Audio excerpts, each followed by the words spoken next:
I'll start with the starting lineup for the Indiana team. Starting in center field, number 30, Wyatt Hall.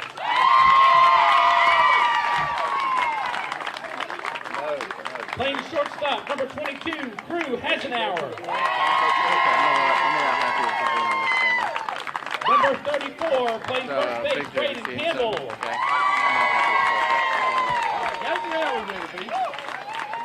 Number 16, pitching, Colton Schmidt.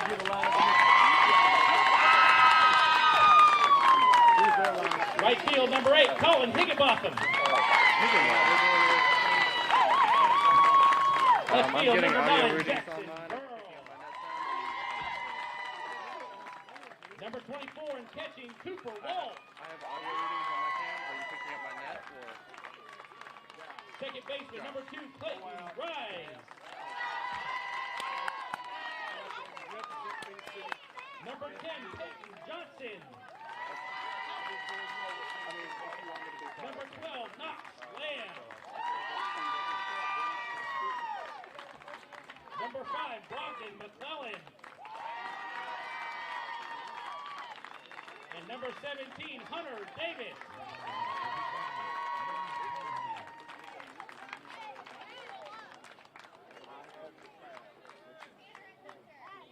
And bat boys, Tanner and Hunter.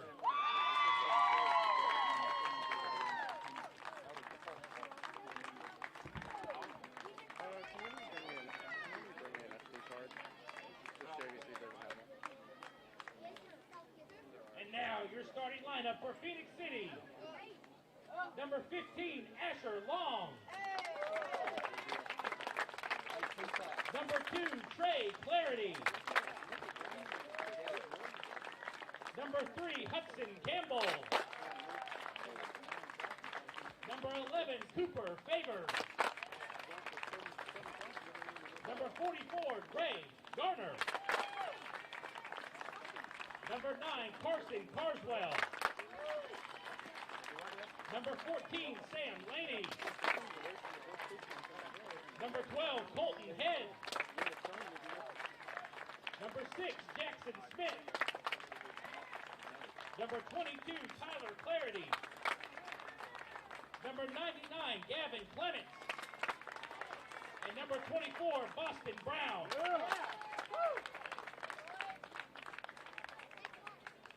Bat boy, Kason Long. Coaches Tommy Clarity, Matt Garner, Ron Nelson, and Jamie Brown.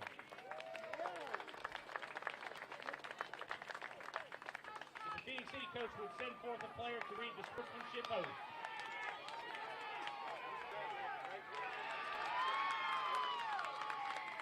That's number 44, Gray Garner.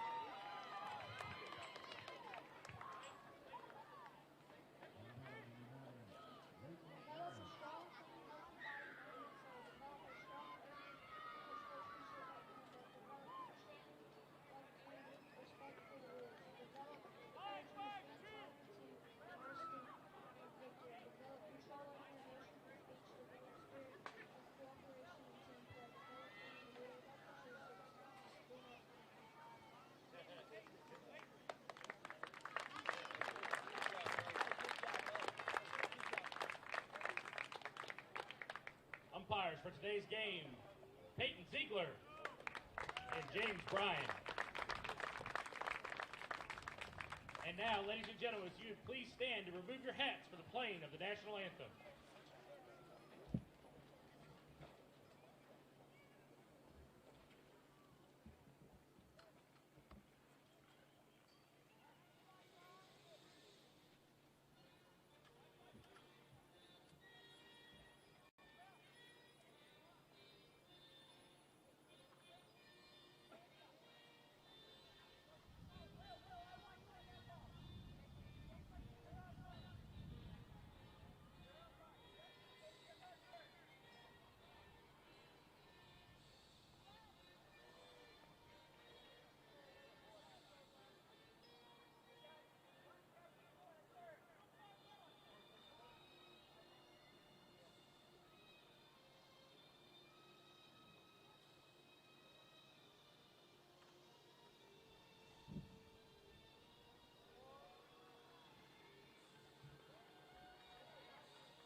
Good luck to both teams hitting Let me know when you're off, man, because I need to get away from the flag.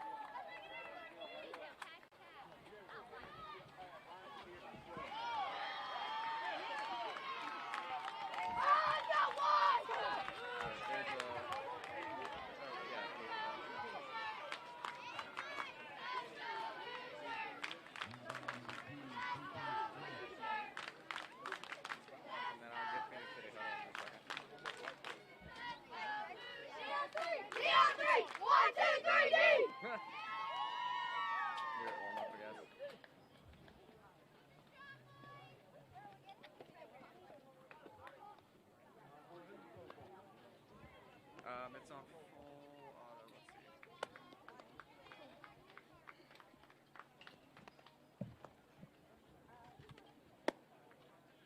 It's gonna adjust back because of auto. Hold on a second.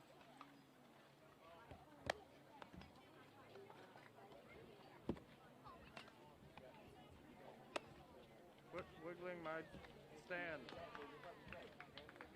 What's up? Keep it down.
Hey, coming down, let's go. Let's play. Okay.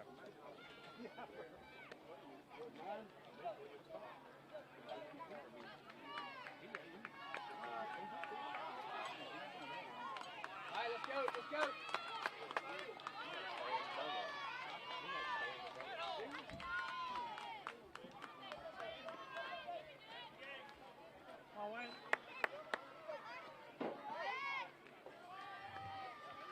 Give him toes.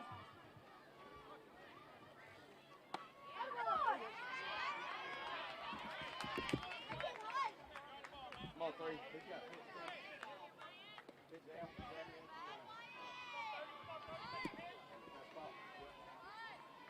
Yes, sir.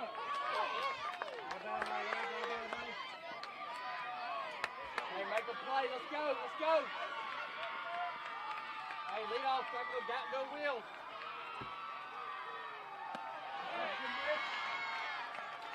Nice spot.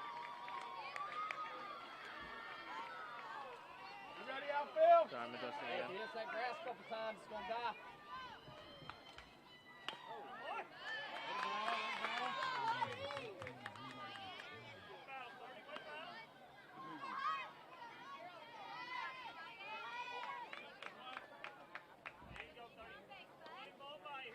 Tell him to go away.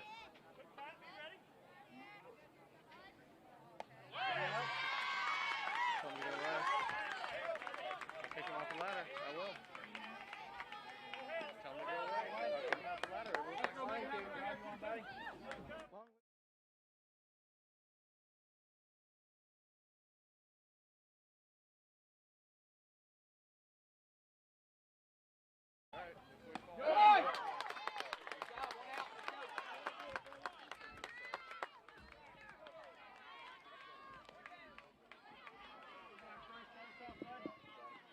Sam, two, back two. Hey, no doubles right here, no doubles.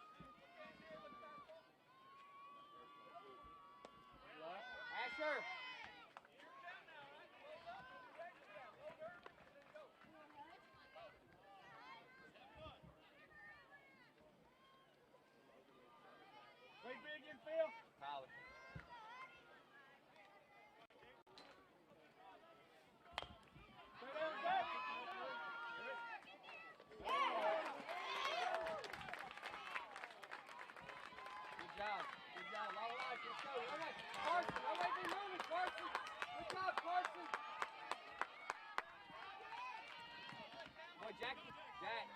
Go this way. Late on velocity.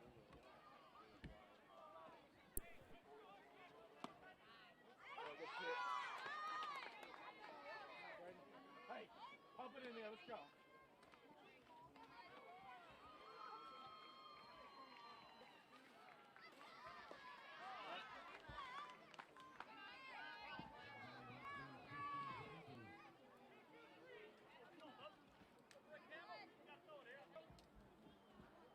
Love out front. Let's go.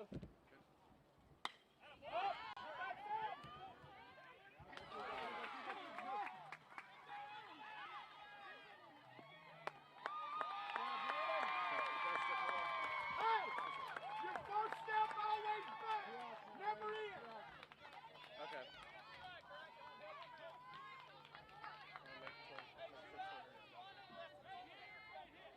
Drive one, Colton. Are you okay right here, ground ball? Alright, sorry about that. Alright, Hey, back to Miller, our y'all gotta regularly move. scheduled program. That's right. Y'all gotta move. Gray, give me a break to the bag every time.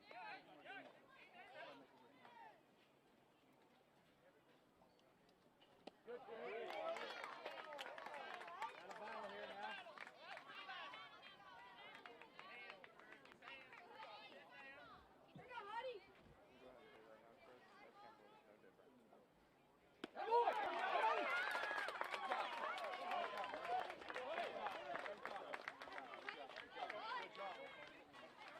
Hey, let's go, let's go. You free. Okay? You gotta take that off. It's come out too many times. First thing you got to do is go here. You can always run in. You never go into the middle, right? Yeah, I remembered it. Saying, check it in. 14. He is, sounding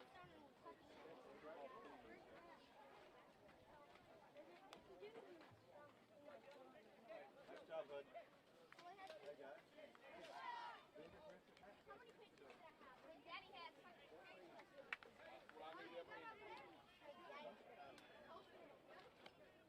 Hey, we do never go to the other side of go on deck.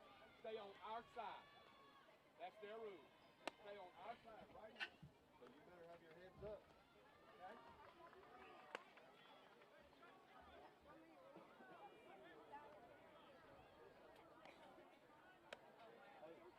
Good at bats on deck. That's why he's good. Time it up. Get off the field. It's going to be ready to play.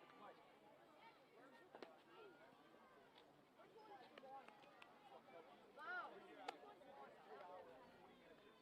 So they just needed it.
Cooper, ball to dirt.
Let me know when.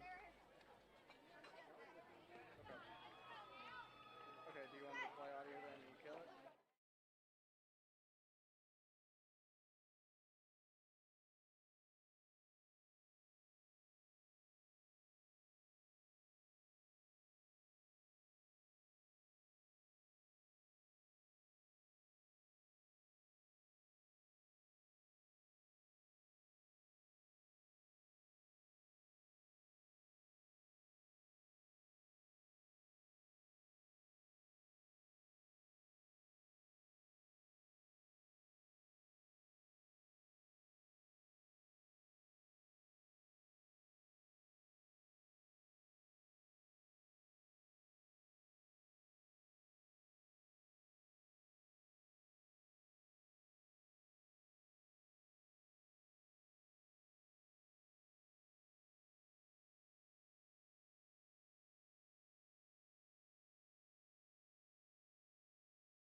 Just so I can check levels and stuff over here.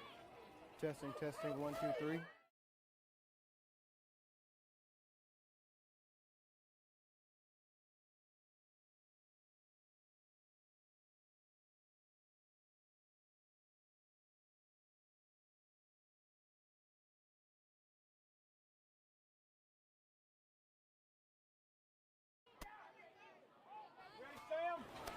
Head to the top of the second here in the Cal Ripken Little League World Series between Phenix City and Indiana.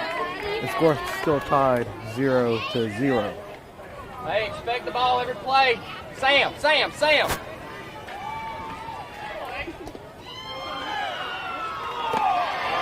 next pitch is up high for ball 2. Action, Colton. 2. You're telling me Indiana doesn't have an number? Currently it is Higginbotham at bat. A 2-1 count. Check swing. Does it go around? Says yes. And the count is now 2-2. 2-2 count. A swing and a miss. For the strikeout, and Higginbotham goes down. Nice cool day, a lot better day than yesterday here in Phenix City, Alabama. As Higginbotham goes down for the first out of the inning. First pitch is up high, the curl for ball 1.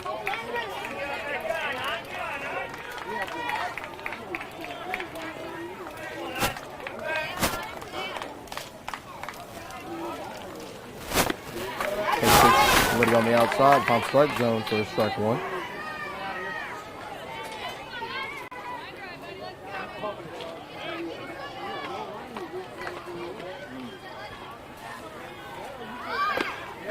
Shows bunt goes for it, but misses for strike 2.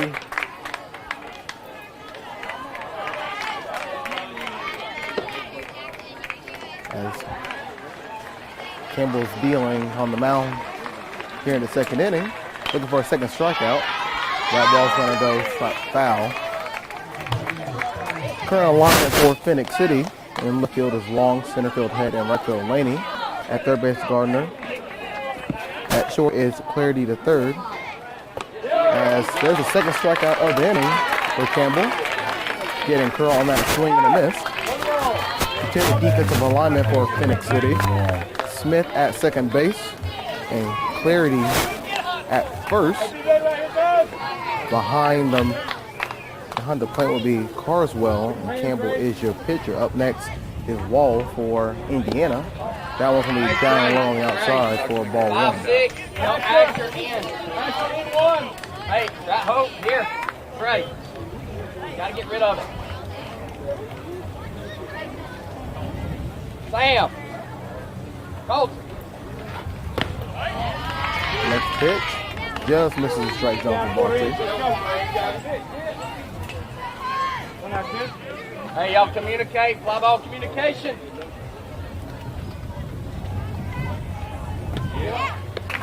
Next pitch on the inside for strike 1.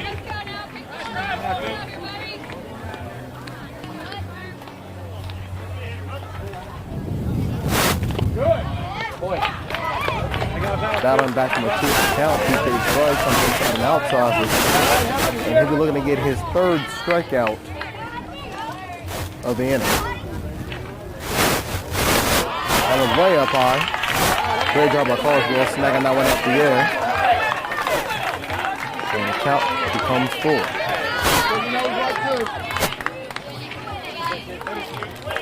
Hey, grab. That boy Hudson. Payoff pitch. On the outside, and Wall's going to find his way to first on the walk.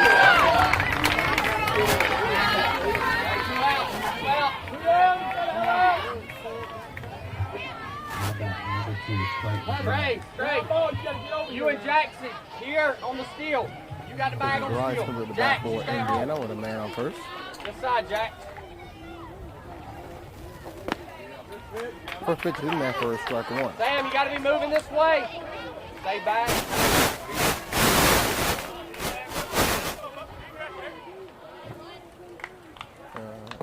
Next pitch, down low, that misses for a ball. An update over on field 2 between Idaho and New England.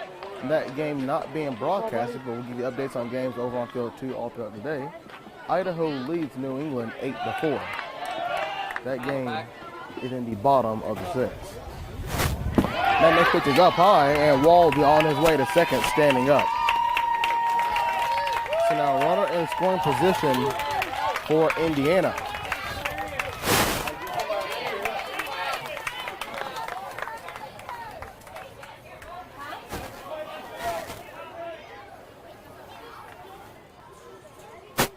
Next pitch, down low, that's going to miss for a ball.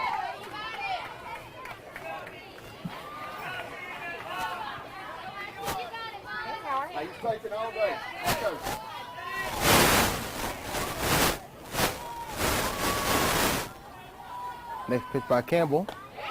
Swing and a miss for strike 2. Full count, 2 outs with Wall on second.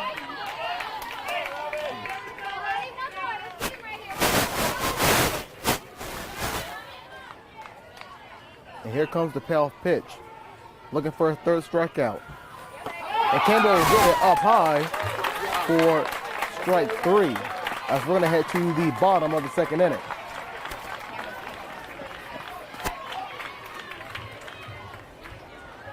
Campbell's pitch count, 36. Indiana with a big opportunity there with a runner on second. But Campbell with three strikeouts in that inning. Put together a great half inning right there. The defensive assignment for Pitch Indiana. count, 36. In left field will be Curl. In center field, Hall. And in right field, Higginbotham. Third base will be Lamb.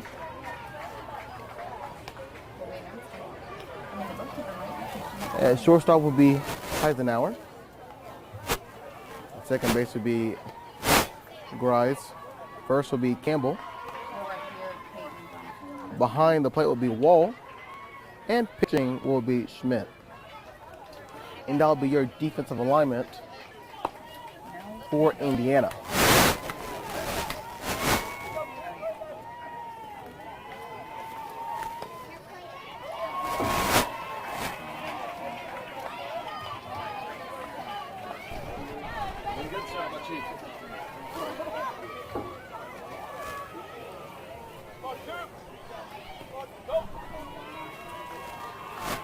Schmidt in the first inning faced 3 batters and struck out all 3.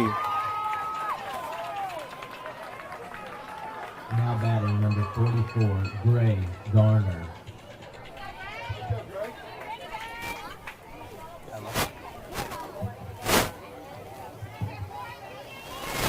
Gardner will be the first batter, and he'll foul that one off to the left-hand side.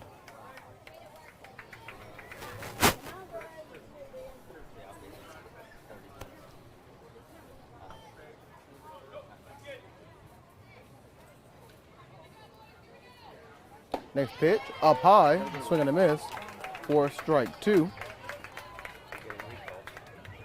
And just like that, Schmidt's looking for his 4th strikeout of the day. A swing and a miss for strike 3. 4 batters, 4 strikeouts for Schmidt.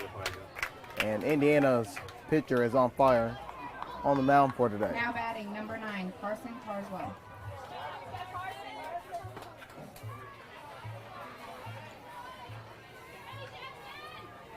Up next will be Carswell. And he'll swing at that one way on the inside. That'll be driven foul and fall out of play.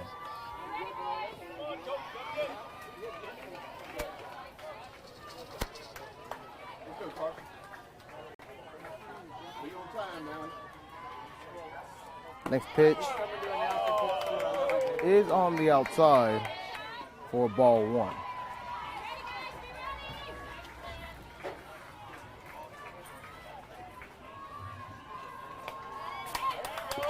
The pitch will be fouled off to the backstop. And Carswell's in danger of being the 5th victim to Schmidt today.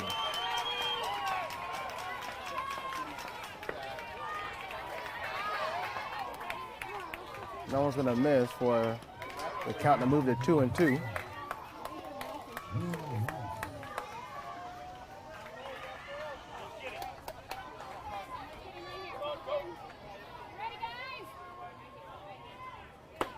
And a swing and a miss.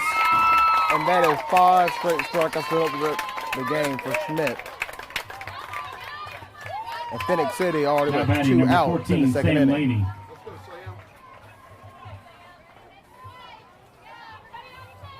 Up next now for the hometown Phenix City squad is Sam Laney.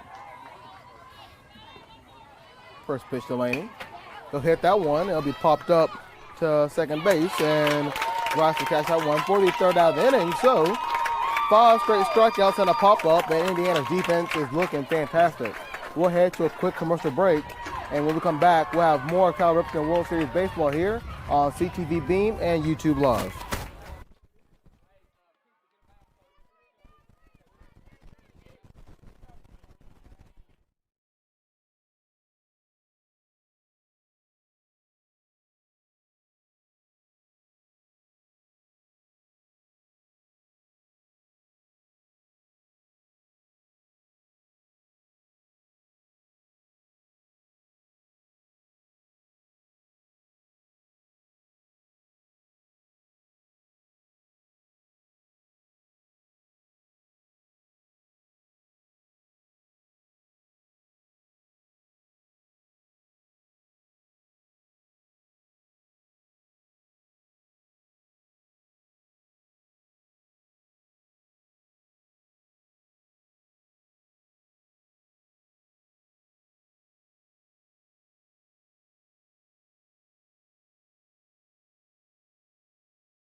Welcome into the 3rd inning here of the Cal Ripken Little League U10 World Series here in Phenix City, Alabama.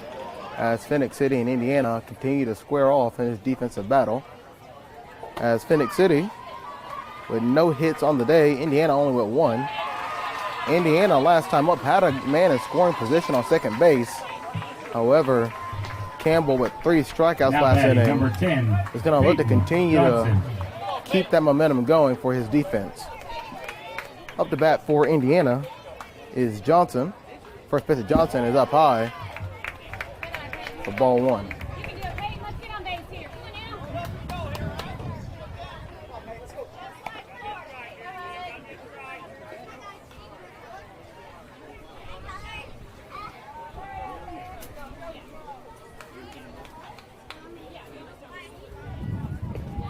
Next pitch is down low, and Johnson quickly is ahead in the count 2-0.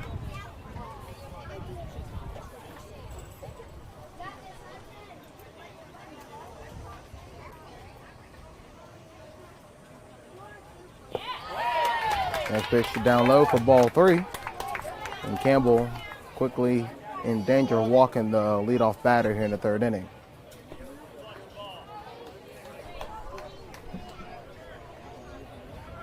Next pitch up high, 4 straight pitches, and Johnson found himself on first base.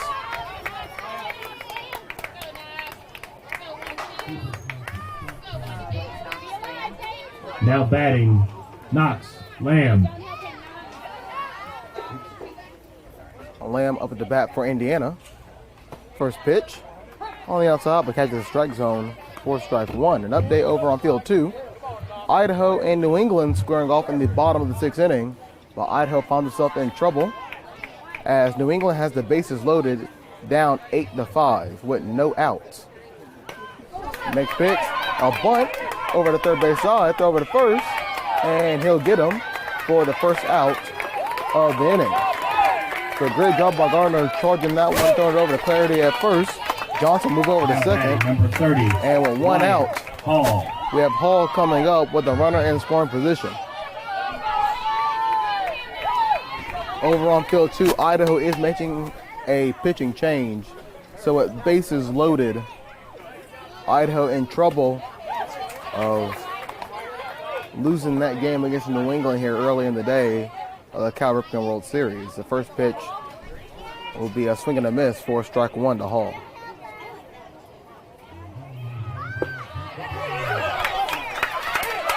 That pitch will get away from the catcher.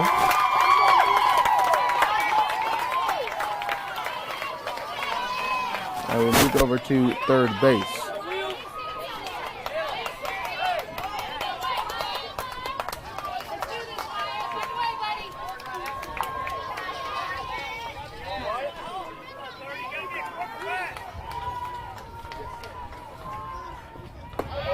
Next pitch is up high around the eyes.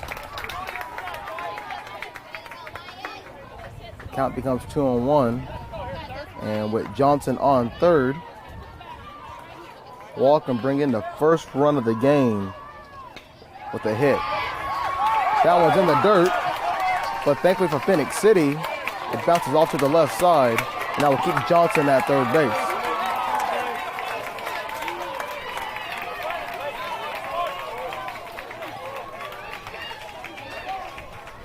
And as the coach for Phenix City comes out to talk to his pitcher, an update on field 2 as New England drives in 2 runs in the bottom of the 6th. And just like that, New England is a couple of hits away from walking off on Idaho after entering the 6th inning down 8-4.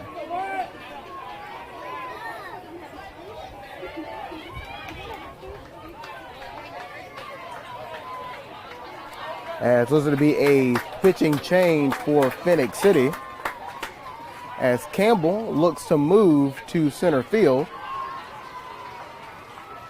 And it seems that Phenix City will be bringing in a new pitcher. And we will get those updates to you as soon as possible, as there is a myriad of changes happening.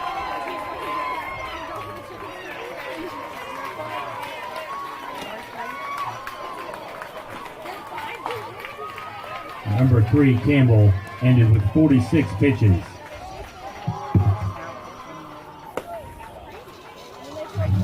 Now pitching number 2, Trey Clarity.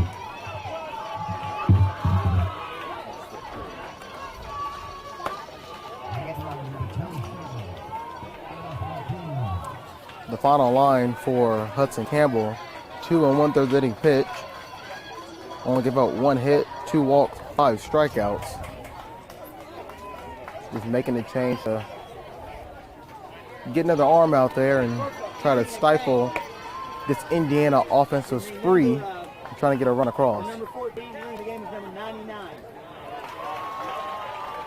And he'll be at second base. Number 2, Okay, hold on a second. number 99, going in the second spot. For number 14, he'll be at second base. Okay, Number 2 is going to pitcher. okay. As an update with New England and Idaho over on field 2, that game not being broadcasted. Bases still loaded with no outs, and New England is a base hit away from walking off. And This is going where? New England will tie up the game 8-all in the bottom of the 6th inning. One more hit, and New England will come back from 4 down in the 6th inning to win that game. That game not being broadcasted, but it will be on field 2, and we'll be giving you updates as that game goes along. Over here with Phenix City, Indiana, we're ready to get started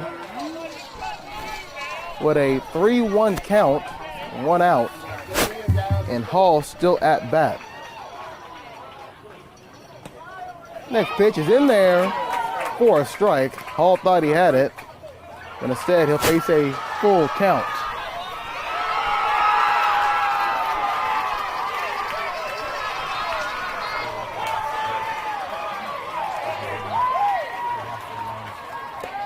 Hall swing and a miss, and now will be strike 3, 2 outs, and a great start by Clarity the third. An update over on field 2 as New England competes Now batting number the 8-4 Drew comeback, Eisenhower. walking off with an infield single to win 9-8 in the bottom of the 6th inning.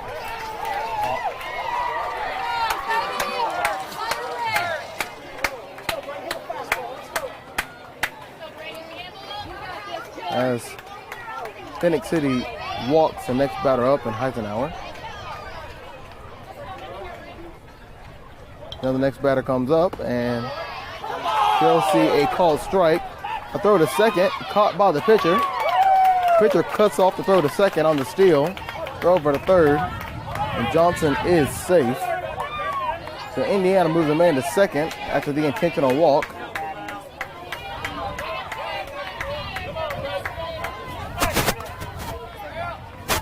As the next pitch is up high. Now batting number 34, Campbell. For ball 1. So a 1-1 count, 2 outs. And Campbell up to bat for Indiana. One runner on second and third.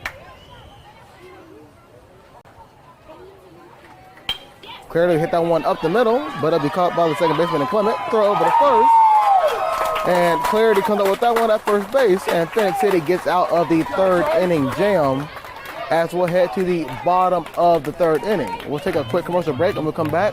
We'll have more Cal Ripken World Series Baseball here on CTVBeam and YouTube Live. If you haven't visited Kramer's Sports Bar and Grill in Phenix City, why wait any longer? Food and fun for the whole family. Take a walk on the wild side. Kramer's is your only local spot for exotic dishes such as venison sliders, frog legs, calamari, gator platter, and so much more. Of course, Kramer's delicious burgers and wings can tame anyone's appetite. Kramer's has a spacious back patio for outdoor dining. Kramer's is only 3 miles from uptown Columbus on 431 South. Look for the big white rooster.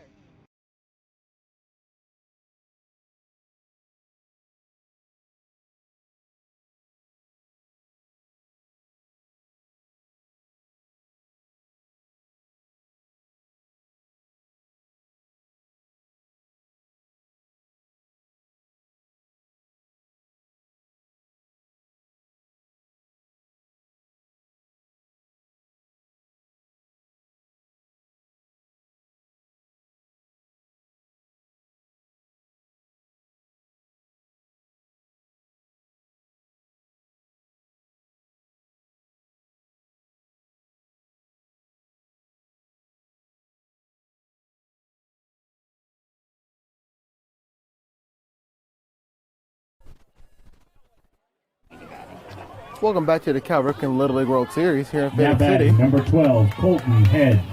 As Colton Head is up to bat for the home team here in the bottom of the third inning.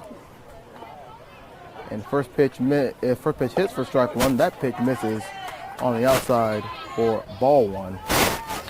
Indiana, the last two trips to the plate, runners in scoring position but not able to come up with anything.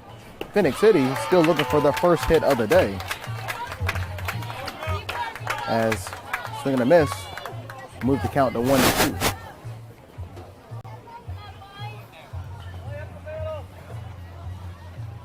Next pitch, swing and a miss for strike three. And Schmidt continues to light up the Phenix City batting order. Now batting, number 6, Jackson Smith.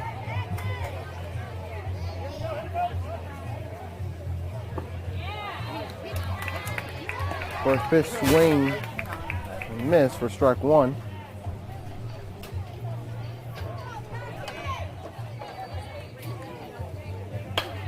That's going to be hit up the middle, and that'll be Phenix City's first hit. And Smith will reach first base. And Schmidt almost coming up with that one. A screamer right back Now to batting, him. number 22, Tyler Clarity. But instead he misses and the ball goes into the outfield. Clarity up to bat next. Shows bunt. Holds off. And that'll be ball one. For Phenix City, playing a small ball may be the situation right here. Another show bunt down the third base line, but it will go foul.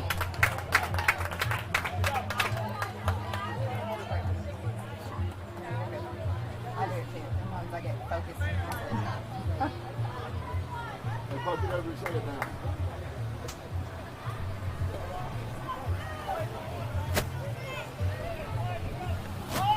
Next pitch, another bunt on the right-hand side, but that one will fall foul as well. Count moves to 1-2.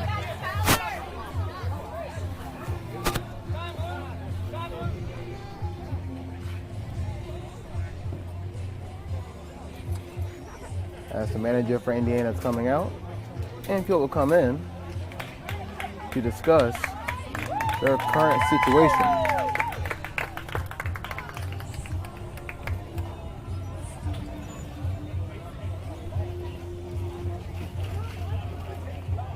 So far in this game, Schmidt has done a great job.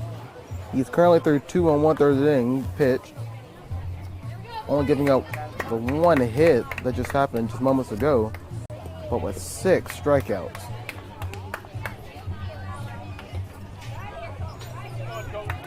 With Smith on first and Clarity at bat with a 1-2 count, Schmidt will look to get his 7th strikeout of the day. Shows bunt, pulls back, doesn't matter anyway, finds the outside corner of the zone for a strikeout number 7 and out number 2.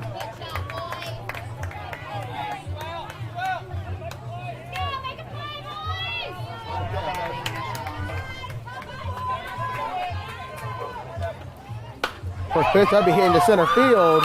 Now fall for a single. One pitch, one hit. And a Now great batting, job number 2, Trey Clarity. as Trey Clarity III will be coming up to bat. A nice single to the center field by Long, and just like that, Phenix City has found the first 2 hits of the game, and they are threatening with 2 outs.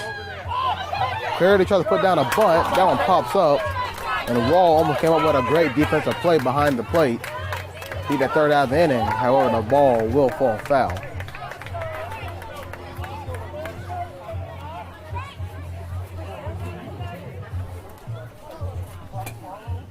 Next pitch of Clarity the third. Puts down another bunt. It's a great bunt, but nice charging play by Lamb over at third. Throw over to first, and that'll be the 3rd out of the inning. As we'll head to the top of the 4th inning with Phenix City and Indiana. And a great duel still tied 0-0. As we'll keep it here and give you some updates on what's been happening in the Cal Ripken Little League World Series. Schmidt's pitch count is 3. Schmidt now has 38 pitches. As not too long ago, New England completed a 8-4 comeback and defeated Idaho Correction, Schmidt now 9-8 has 39 with pitches. 5 runs in the bottom of the 6th inning. A great way for New England to come back and start off their trip down here in Phenix City. As some more score updates, we'll start with the games from yesterday. Connecticut defeated California 10-0. Southwest defeated Pacific Northwest 9-2. And then that's when the storms started coming through here in Phenix City. So a couple of the games that have finished up today, Pacific Southwest defeated Ohio Valley 13-3. Middle Atlantic defeated North Carolina defeated Middle Atlantic 6-3. Alabama defeated Southeast 15-0. And moments ago, New England came back to defeat Idaho 9-8. So currently, Phenix City and Indiana are tied at 0 here in the 4th inning. Now batting, number 16. As we got a couple of games that are being waiting to play. Coming up next on this field will be California and Pacific Northwest. As Indiana up to bat. And the first pitch is in there for strike 1. It is the pitcher himself, Schmidt, in the batter's box. Looking to help himself out with a base hit. Down will be slapped to the right side, foul. And the pitcher found himself in the hole 0-2.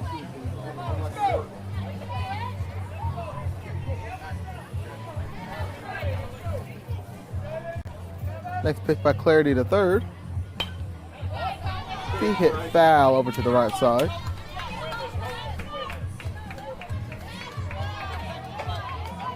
You're good. You're good. I'm sure you got a lot to think about. Managing a bunch of stuff.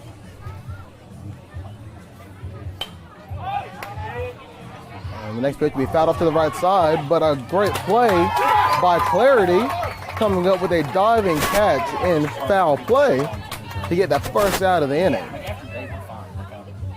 Just that rain and stuff. Up next will be Higginbotham. His first Now pitch batting, number 8, up high Colin to the Higginbotham. outside for ball 1.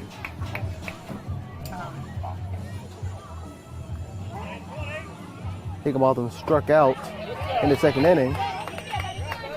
A swing and a miss for strike 1. I'm not sure. Probably. That is cool. You're doing a good job. Next pitch is down low for ball 2.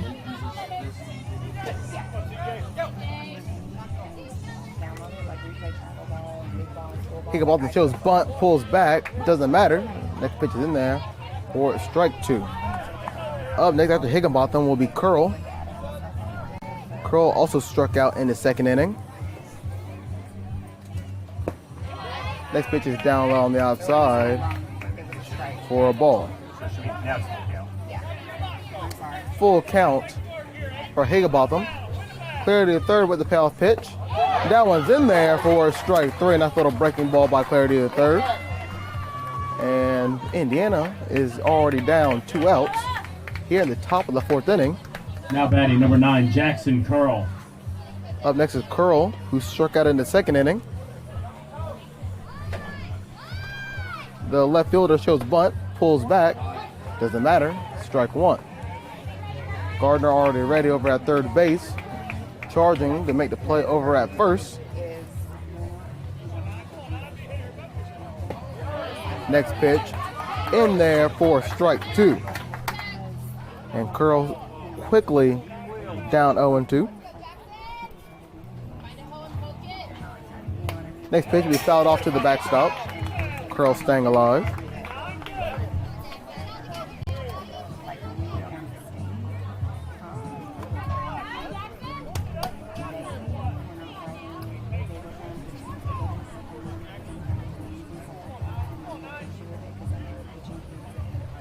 Next pitch, a breaking ball in there for strike 3. And Clarity to third after coming in has been on fire for Phenix City. Okay. That will do it for the top of the 4th. We'll keep it here as we head to the bottom of the 4th inning. Clarity now has 18 And you see pitches. the update of a couple of games that will be happening and be broadcasted today on Field 1. Coming up after Indiana and Phenix City will be California and Pacific Northwest. And then after that will be Pacific Southwest and North Carolina. After that game, Idaho will look to redeem themselves, and so will Southeast, as they'll be squaring off later today.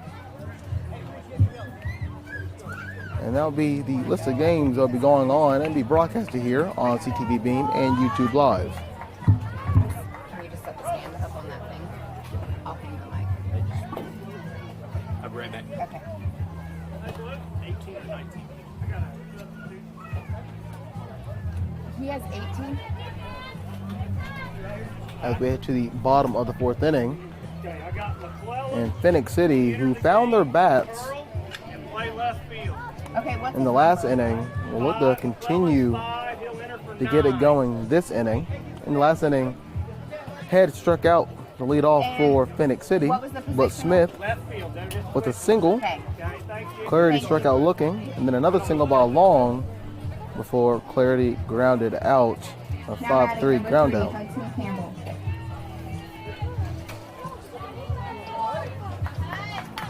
Campbell coming up.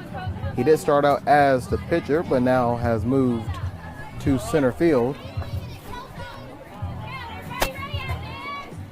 The first pitch, Campbell misses on the outside for ball one.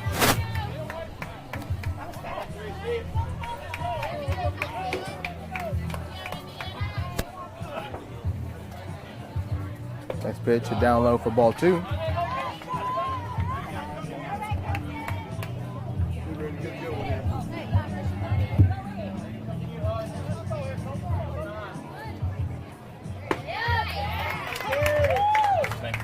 Next pitch in there for strike one, a 2-1 count. So you'll just be at Cooper Favors.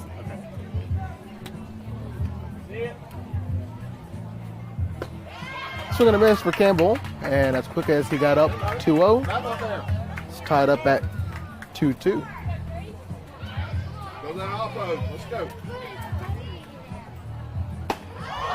Check swing, but he went around, and that's another strikeout for Smith. Through 3 1/3 innings pitched, Smith with 8 strikeouts, only giving up 2 Now hits. batting number 11, Cooper Favors. And a great showing on the mound for today. Swing and a miss to Favors for strike one.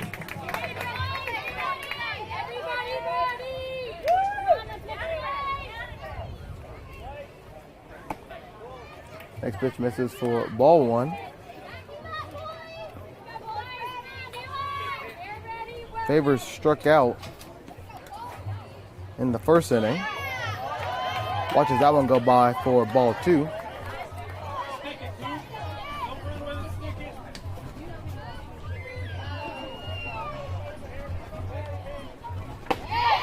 Swing and a miss for strike two. Smith still showing off that velocity that he has.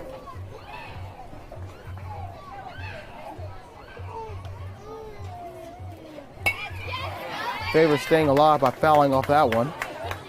Count stays at 2-2. Gardner will be up next. He struck out swinging in the second inning. And Favors hit that one in between the gap between third and short. And that will be a single for Favors. Let's go, Gray. As up next will be Gardner. Now batting number 44, Gray Gardner.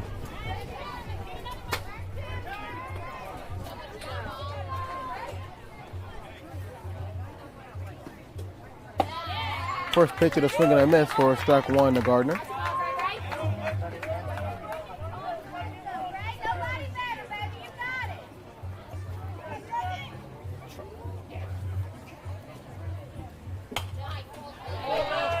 Now I'll be fouled off. Oh, are you?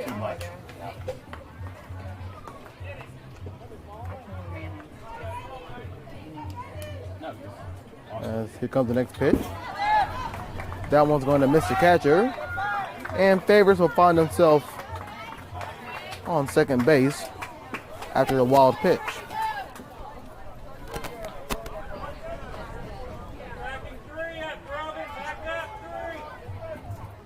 1-2 count. Right over the head of Gardner. Move the count to 2-2. And with the runner on scoring position, Phenix City looks to break this scoreless tie in the bottom of the fourth. But a swing and a miss, and Schmidt gets his 9th strikeout of the day against Gardner. And there are 2 outs in the inning.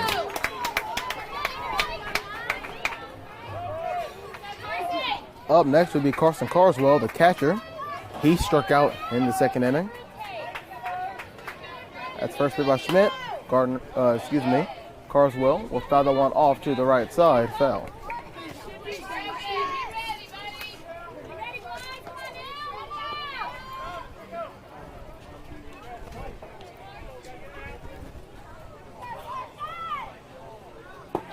Next pitch, low into the outside for ball 1.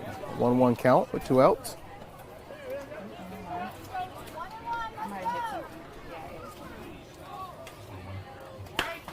As Carswell will hit that one deep into the outfield, but be caught by the right fielder Hickabotham. And that will be out number 3 as the score stays tied at 0 as we'll head to the top of the 5th inning. We'll have more Cal Ripken Little League World Series baseball here on CTVBeam and YouTube Live right after this commercial break.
Welcome back to Phenix City, Alabama. As Wall is up first for Indiana, he lays down the bunt over to third base and a routine play over to first to get the first out of the inning. Garner charged that one from third base over to 30. And defense has been outstanding for both Phenix City and Indiana as we head to the top of the 5th inning.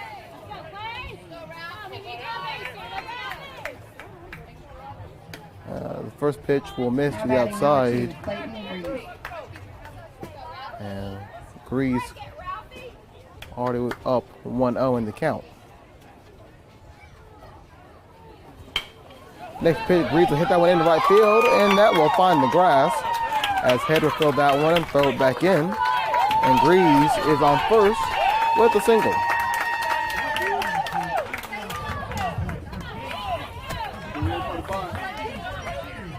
Now batting, number 10, Peyton Johnson.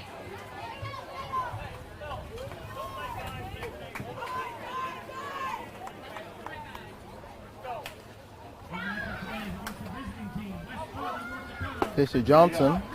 It's in there for strike 1. And the home team, Cherry Hill National from New Jersey. We'll start with the starting lineup for West Fargo. Next pitch in there for strike 2. Johnson quickly down 0-2. And Clarity third looking for a strikeout, and he will get it. Strike 3 and 2 outs in the inning.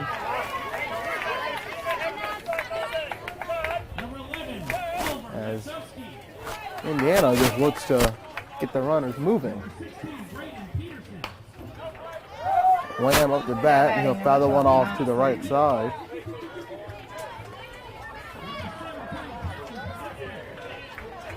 How we going?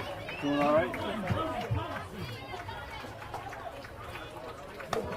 That one almost got Lamb.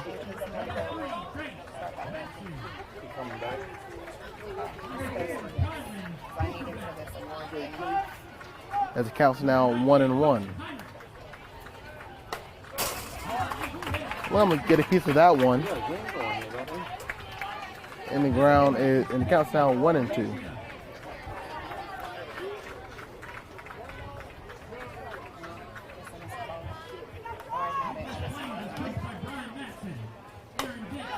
Lamb will hit that one over to Gardner, charging, throw over to first, and he will get him for out number 3.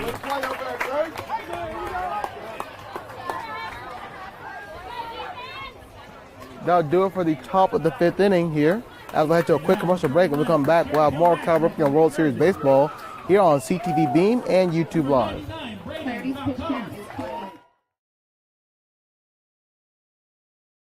If you haven't visited Kramer's Sports Bar and Grill in Phenix City, why wait any longer? Food and fun for the whole family. Take a walk on the wild side. Kramer's is your only local spot for exotic dishes such as venison sliders, frog legs, calamari, gator platter, and so much more. Of course, Kramer's delicious burgers and wings can tame anyone's appetite. Kramer's has a spacious back patio for outdoor dining. Kramer's is only 3 miles from uptown Columbus on 431 South. Look for the big white rooster.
But it'll be caught by Hall on a routine flyout, and that'll be out number 1 for Phenix City.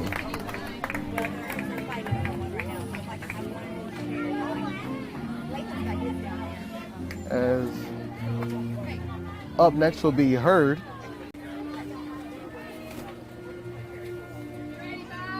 First hit by Schmidt, swing and a miss for strike 1.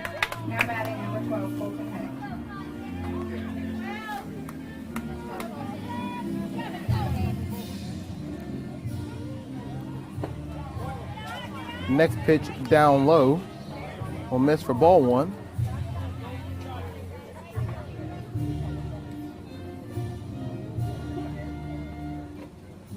As that next pitch will just barely miss. As Head is now ahead 2-1. That ball will be hit foul over to the left side.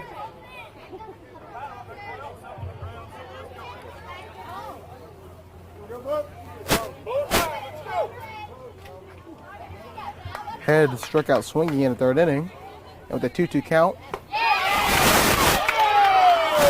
Phenix City fans thought they had another, or excuse me, Indiana fans thought they had another strikeout. But instead, the count moved full to 3-2. Manager coming out, and that's going to be it for Schmidt. A great outing by the pitcher for Indiana.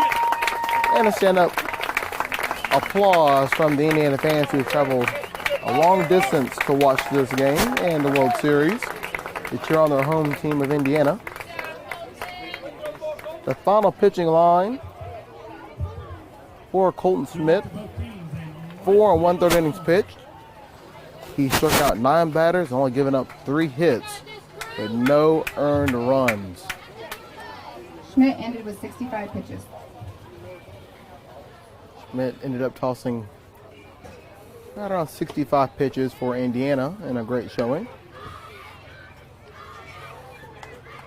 As Indiana's now going to make a couple of substitutions and shift around their defense as Head is going to get ready, as Head will get ready for a full count situation.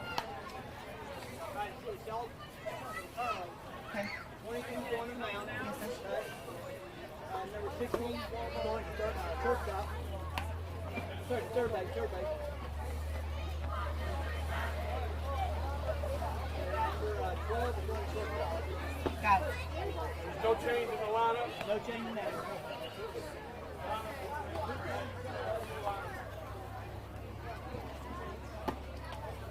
So with a couple of changes, the new defensive lineup for Indiana in left field will be McClellan, center field Hall, and right field Higginbotham.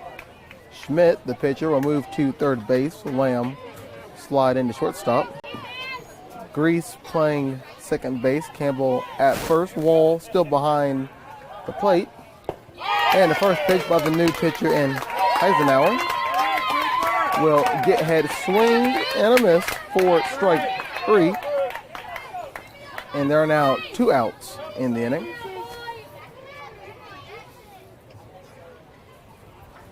As the next pitch is in there for strike 1.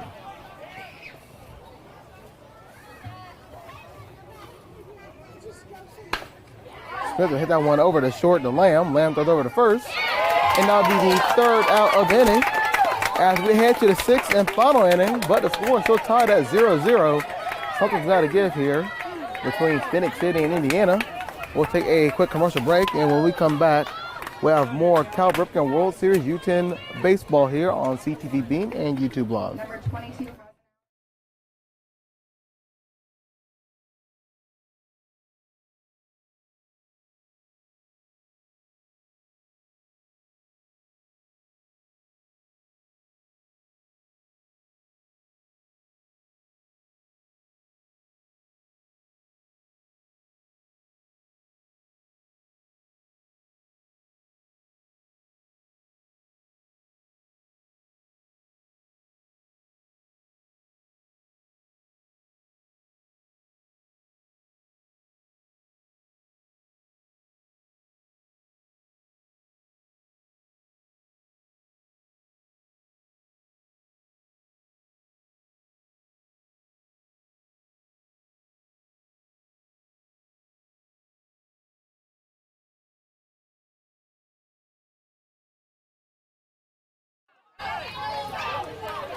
A great game as we head to the top of the 6th inning, as Indiana Phenix City still tied at 0.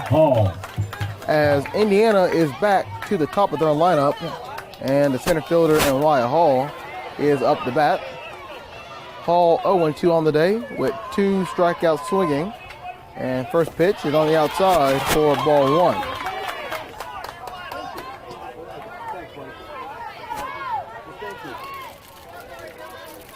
For Hall, it'll be Hall, Eisenhower, the new pitcher, and Campbell up to bat. As that one's going to be hit over to second base and caught. A great play by Clement for the first out of the inning. Cruz Eisenhower. Eisenhower, the new pitcher, is up to bat next. He is 1 for 2 on the day. He is 0 for 1 on the day. First pitch, swing and a miss for strike 1. He grounded out in the first inning, and he walked in the 3rd inning. Eisenhower hit that one over left field, and that will find the grass for a single. And the pitcher trying to help himself out, trying to break this stalemate. Now batting, number 34, Braden Campbell. As Eisenhower will get his first hit of the day. And Braden Campbell, the first baseman's up next. First pitch to Campbell. He'll pop that one up. And that'll be caught in center field by Campbell for the second out of the inning. Now batting, number 16, Colton Schmidt. And who better to come up for Indiana than what looks to be one of the MVPs that can pull this off, and Colton Smith.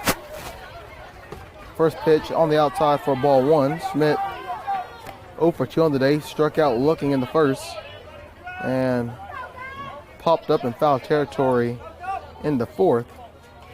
Next pitch on the inside and catch a strike zone for strike one. So it's a 1-1 count with 2 outs.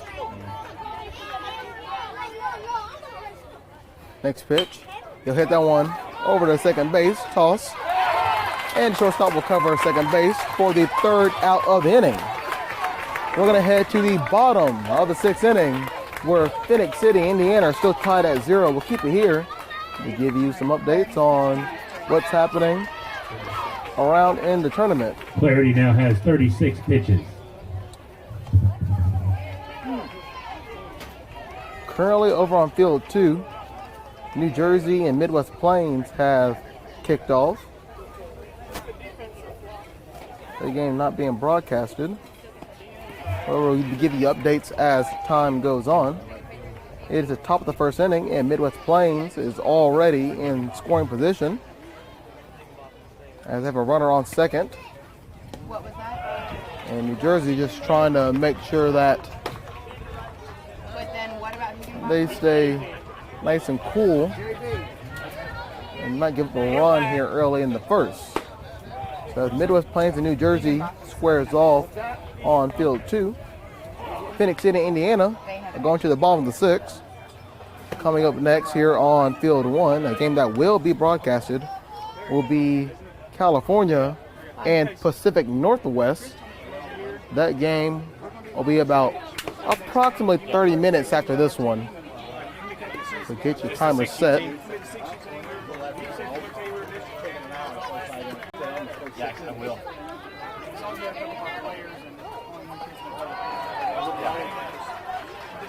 Up the bat for Phenix City is Clarity. The first pitch misses for ball 1. Okay. I've got a little script for first pitch. I say, is the Phoenix CU baseball 6U? Yeah.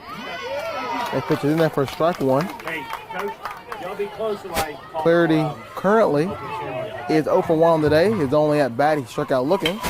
That one can hit over to short. Fielded over to first for the first out of the inning. Now batting, number 15, Asher Long. Phenix City found themselves back up to the top of their lineup with Long coming up to bat. Struck out swinging into first and singled into third. Foul tip for strike 1.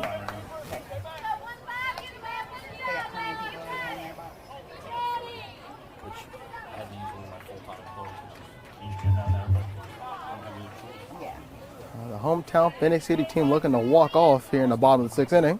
Next pitch will be fouled off to the backstop for strike 2. On deck for Phenix City will be Clarity the third, the new pitcher. He's currently 0 for 2 on the day.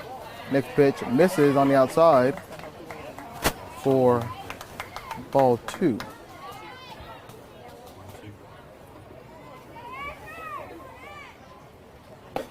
Next pitch misses again, and Long doing a great job at the plate. Next pitch is down low, and just like that, Long has himself a full count situation with 1 out. Here comes the 3-2 pitch. Long will pop that one up to the right side, and that'll be caught by the first baseman Campbell for out number 2.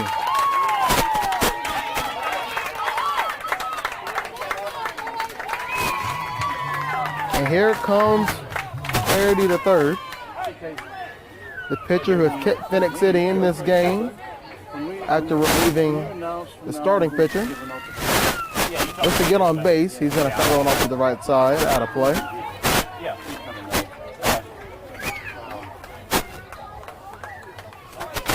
This one's in the bottom of 6. Yeah. 2-0. We're going next inning, huh? A 1. And he'll pop that one in the center field. And a great diving catch by Hall to get that one. That'll be the third out of the inning.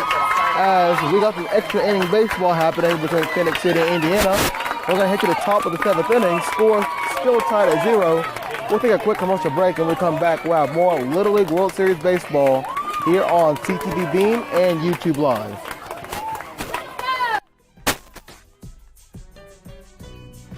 We're really excited to get to play in our backyard. Last year we went to the World Series and had to make quite the trip to get there. So being able to be here at home and play in front of our family and fans, it's pretty exciting. So kids have worked really hard, and we're just ready to start playing. You know, last year being able to play in a World Series, we told the kids it could be a once-in-a-lifetime opportunity to get to turn around and do it again, and then do it at home, where you can play in front of those family and friends and other kids that you play with or against. That's a once-in-a-lifetime opportunity. So I don't think anybody's taking it for granted, for sure. The game's fun. Welcome to extra inning baseball between Indiana and Phenix City, as the hometown team continues to find a way through this scoreless drought between these two teams. First pitch by Clarity at third, in there for strike 1. Both teams with 3 hits on the day. They definitely had some runners in scoring position. Next pitch misses up high for ball 1. I really want to finish pool play tomorrow. Swing and a miss by Higginbotham. The count becomes 1-2. Because then you're going to end up with bracket games. Some guys having double headers in their first. That's not going to be good. A swing and a miss for strike 3. And Clarity at third doing all he can to keep Indiana with a big goose egg on the scoreboard. With 1 out, McClellan's coming up next to bat. Now batting, McClellan. First pitch. Only outside for strike 1.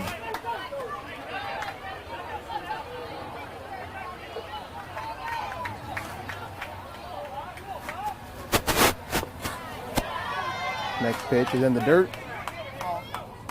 A 1-1 count.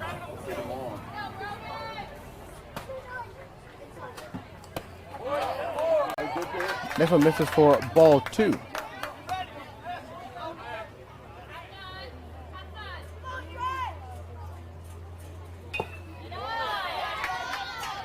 Trying that outside part of the zone again, but it's going to miss. A 3-1 count. And Clarity at third in danger of walking McClellan. A swing and a miss, and we got a full count situation between Clarity at third and McClellan.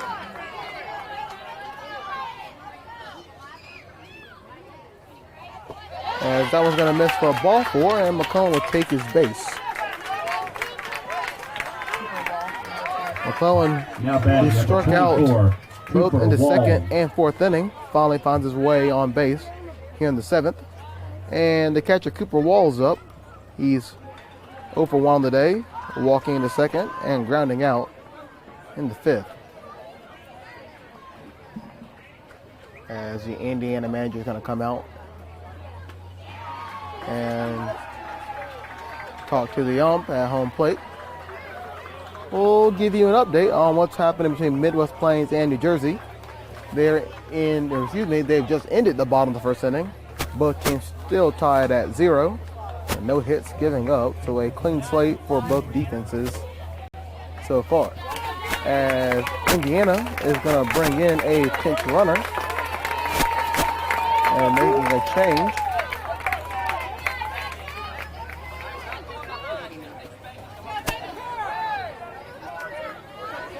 It will be Curl coming in to be the pinch runner at first. Next pitch, up high to Wall for ball 1. And now the Phenix City manager is going to come out and talk to his pitcher. As Hurl could definitely be a threat to steal.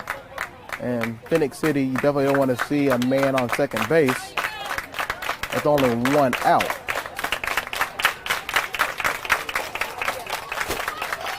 As Indiana and their faithful fans are trying to get the momentum going. As ump comes and breaks up the meeting between pitcher and manager.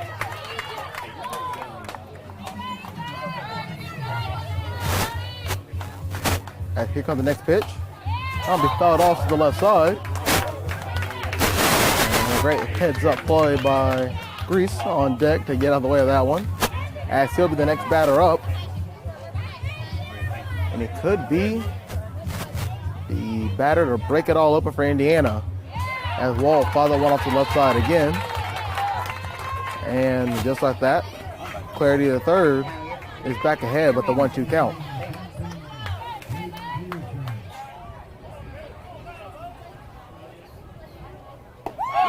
Breaking ball tried to find its way into the zone.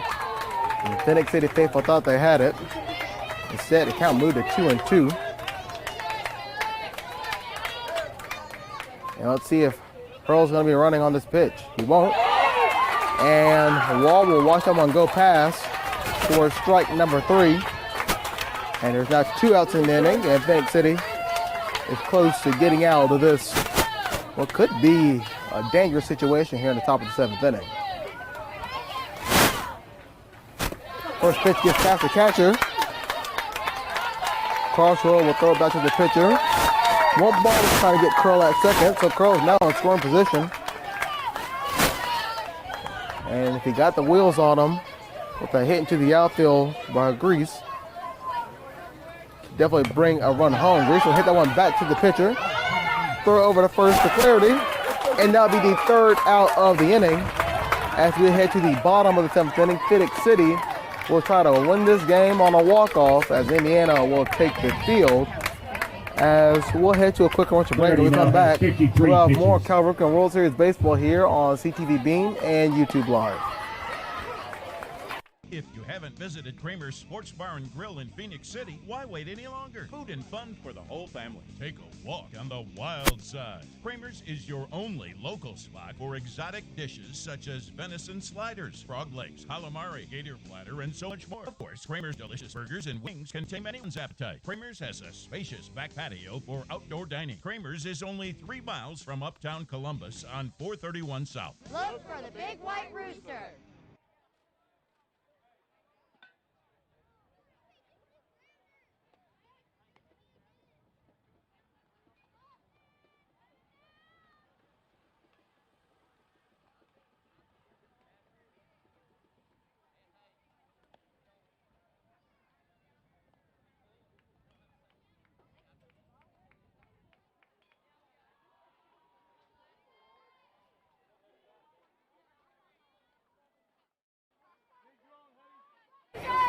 Welcome to the bottom of the 7th inning as we continue extra inning baseball here on CTVBeam and YouTube Live.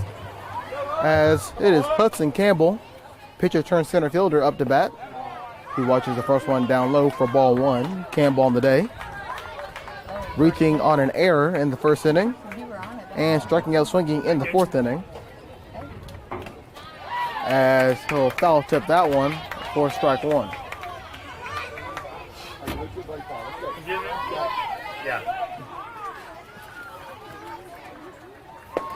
Next pitch is down low and misses for ball 2.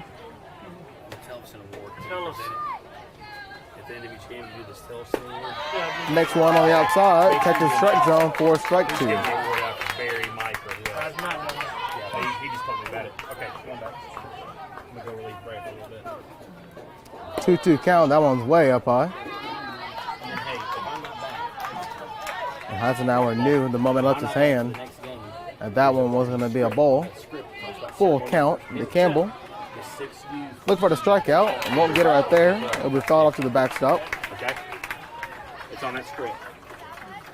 If I'm not back, okay? Script's in the book.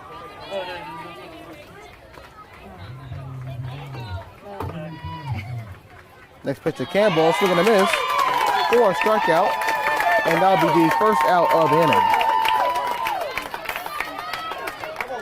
So a strikeout to Campbell, and that will bring up Cooper Favors, who struck out in the first. And with that, he'll hit that one over to third. No, it'll go to short, throw over to first, and that'll get the second out of the inning.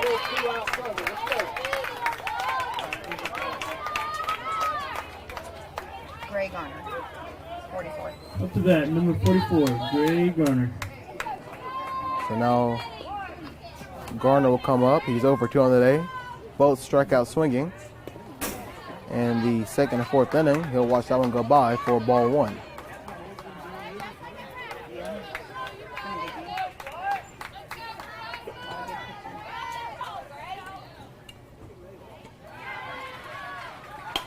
Garner will hit that one foul. It'll fall out of play.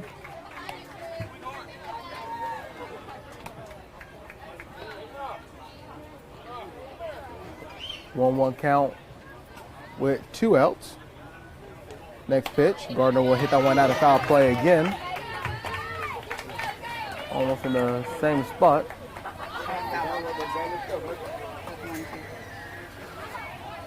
1-2 count with 2 outs. And that one's in the dirt. Good job by Gardner looking that one off.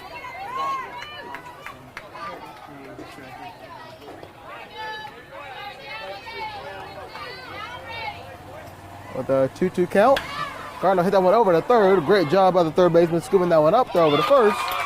And Schmidt to Campbell for the third out of the inning. As we'll keep it here to give you some updates on what's going on around the Cal Brooklyn Little League World Series, the U10 division. Currently over on field 2, a game that is not being broadcasted. In the bottom of the second inning, Midwest Plains and New Jersey still tied at 0. As Phenix City and Indiana continue their marathon as they'll head to the top of the 8th inning.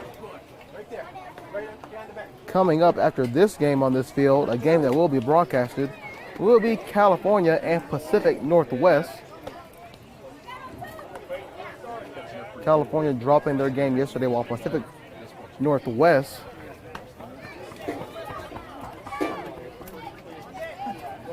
also came up short against Southwest 9-2 yesterday. California was blanked by Connecticut 10-0. So both those teams will be looking for their first win of the series. Up to bat, number 10, Peyton Johnson. As Peyton Johnson is up to bat for Indiana.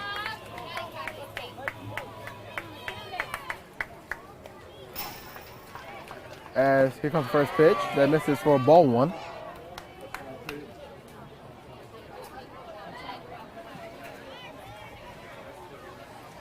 Next pitch, misses for ball 2. I know I got this all right in my...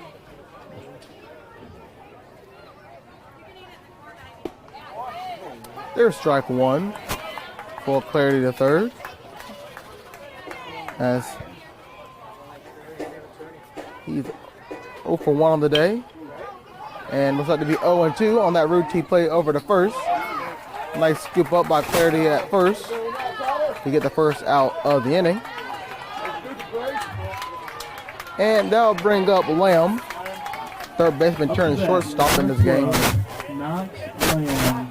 Knox Lamb is 0 for 2 on the day.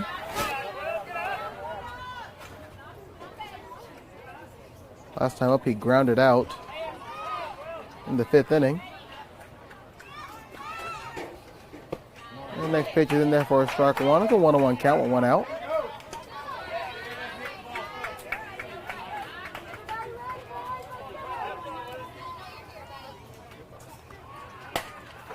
As Lamb will hit that one down the first base line. And Clarity, a good job of scooping that one up and stepping on the bag to get the second out of the inning. And that's going to bring up Hall. Up to bat, number 30, Wyatt Hall. Wyatt Hall 0 for 3 on the day. We'll watch that one go by for ball one. Hall striking out in the first and third inning and lined out in the sixth.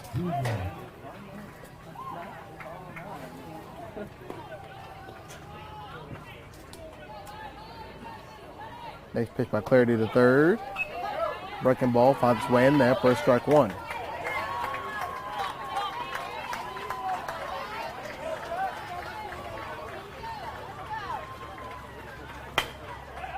Hall hit that one over to third base, scooped up, throw to first, and that'll be the third out of the inning. As we'll head to the bottom of the eighth inning, we'll keep it here. As we'll give you who's up next for Phenix City. The home team will head to the bottom of the eighth inning, trying to break it open to get the first win here in the World Series.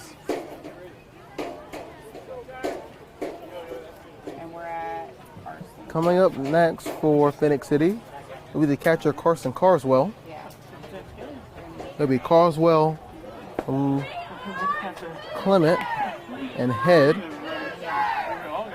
Carswell is 0 for 2, struck out in the second and flew out in the fourth.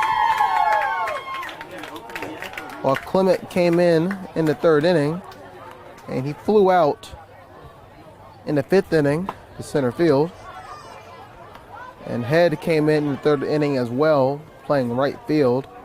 And he has struck out twice, swinging in the third and the fifth inning.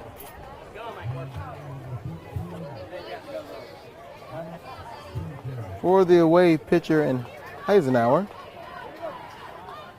come up big since being in, it was Colton Schmidt who started off for Indiana. He went 4 1/3 inning with 9 strikeouts, only giving up 3 hits. And since coming in for Heisenhower, 2 2/3 innings pitch with 2 strikeouts. He's given up no hits. As Carswell will look to break that up, but won't be on that pitch as he swings and misses for strike one.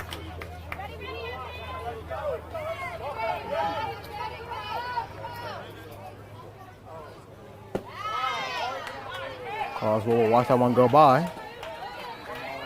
Count moves to 1-1.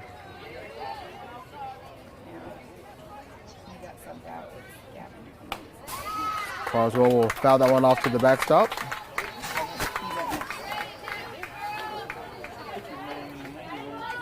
Really?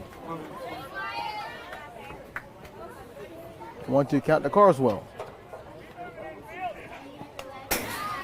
Foul tip again.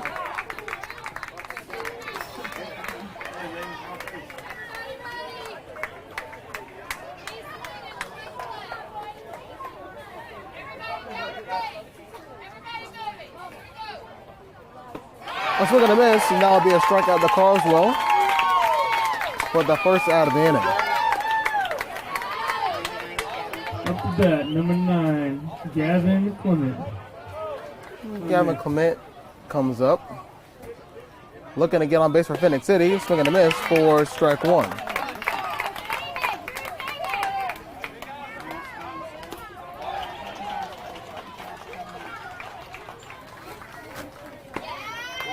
Next pitch misses on the outside for ball one.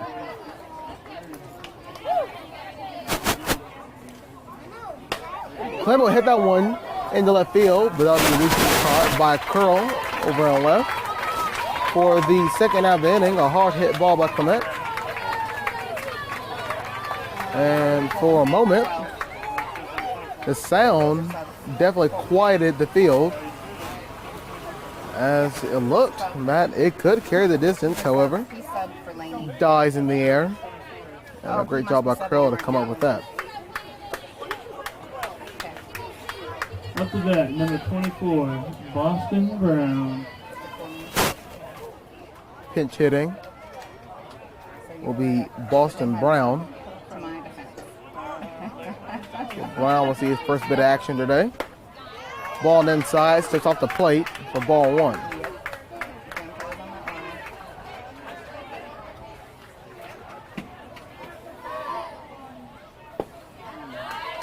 Brown watch that one down low for strike one.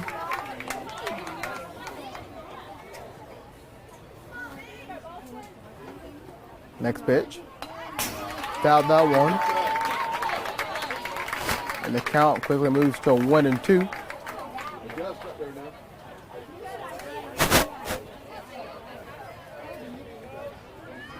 It's a 1-2 count with 2 outs. And that will catch it outside part of the plate. And that will get Brown as we're going to play a full 9 innings of baseball at least as we'll hit the top of the 9th inning. As Indiana and Phenix City are still tied at 0. We'll head to a quick commercial break. And when we come back, we'll have more Cal Ripken Little League World Series baseball here on CTVBeam and YouTube Live.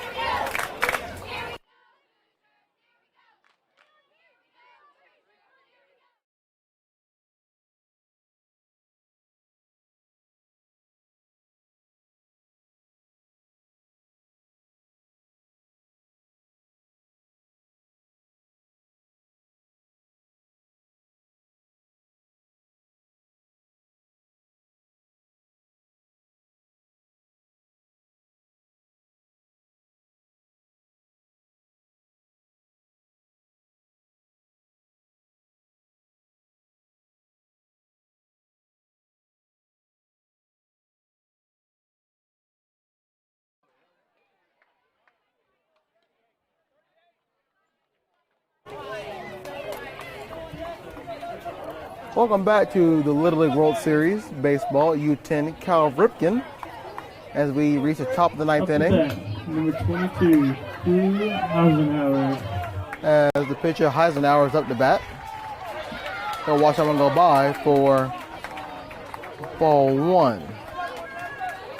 We reach the 9th inning here. Next pitch, down low for ball 2. 9th inning, only 3 hits apiece for each team. As the marathon continues between hometown Phenix City and Indiana.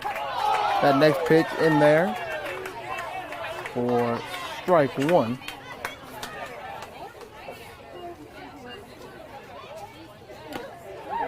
Foul tip, strike 2. Eisenhower looking down at third base on that as coach. Getting a couple of instructions on how to face this next pitch. Watch that one go by, and he'll get a full count situation.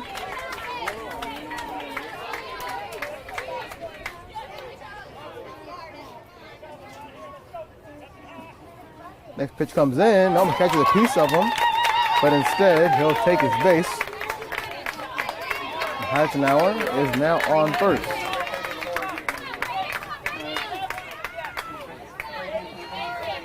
Up to bat, number 34, Braden Campbell. And that'll bring up Braden Campbell.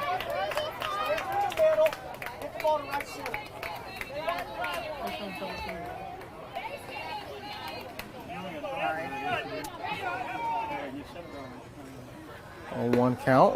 Quickly becomes 0-2 on that swing and a miss. Campbell is 1 for 3 on the day. He had a double in the first. Let's see if he can replicate it with an 0-2 count.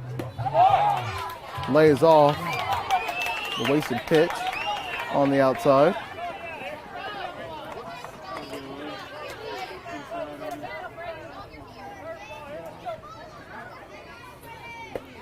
The pitch on the outside. Campbell keeping an eye, a good eye, on the batter's box.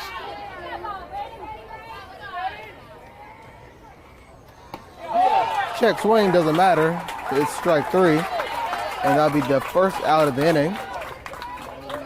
As Clarity continues to just throw heat on the mound. As Schmidt comes up. Schmidt is 0 for 3 on the day. He'll hit that one over to short, and the shortstop not able to come up with it. Toss over to second, and he'll get the out. So almost doomed for Phenix City. Good job, Jack. Stay with it. As Smith bobbles that one, but is able to get it to Clement in time to cover second to get the lead runner. And now it's 2 outs. Up to bat, Colin Higginbottom. 4, This number 2 for Phenix City. 75.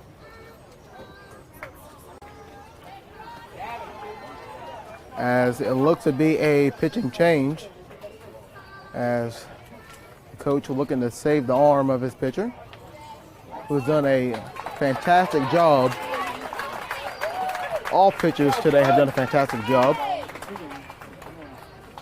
The new pitcher will come in for Phenix City, and we'll get you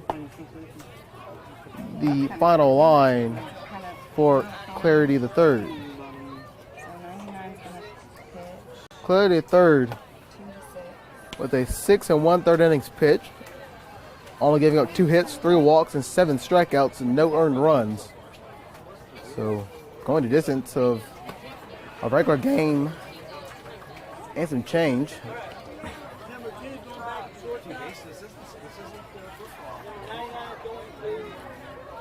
As it will now be Gavin Clement coming in. Thank you. As we'll get you the changes that are happening for Phenix City.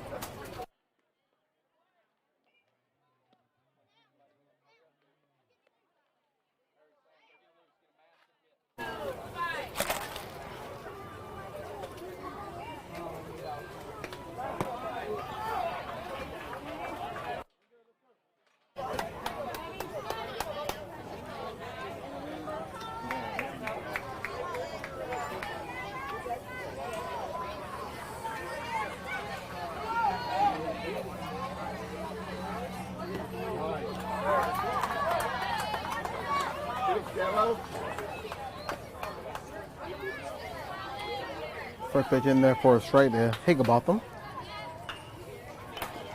Next one's going to be fouled off. The current defensive alignment for Phenix City. Left field long, center field Campbell, right field Head. At third is Gardner. Clarity the third is over at short now. Smith at second. Clarity at first. Carswell is catching, and Clement is your new pitcher. For Indiana, Schmidt is on first base. 0-2 count with 2 outs.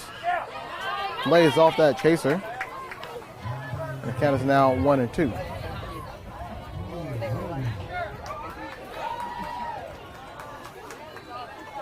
One-two count. Higginbotham swing and a miss for strike 3, and we'll head to the bottom of the 9th inning as we'll give you an update on some games happening.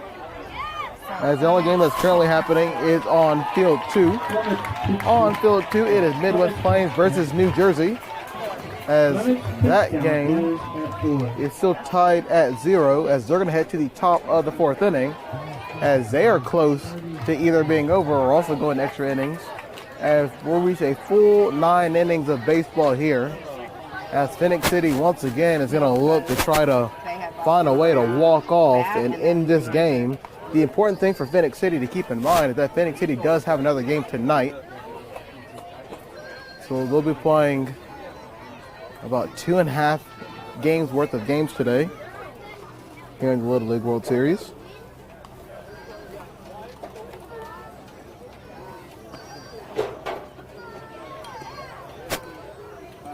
For Phenix City, it looks to be Smith coming up to bat. Smith subbed in the 3rd inning. He's 1 for 2. He singled in the 3rd and grounded out in the 5th. And behind him, barring any changes, will be Clarity Long and then Clarity the 3rd.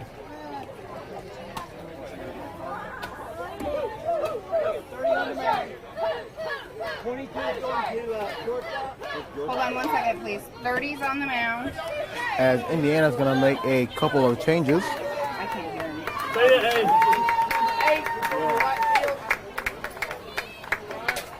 Number 2 for center field.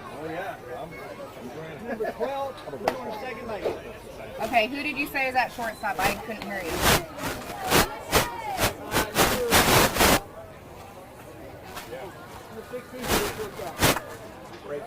He's third base. I think, is it 24? 22. Okay. So the changes will get to you, but first, Yeah.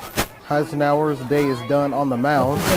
He went 3 2/3 innings pitch, giving up no hits, 4 strikeouts, 0 earned runs. Wyatt Hall is your new pitcher. Smith will hit that one over to short, field it, throw over to first for the first out of the inning.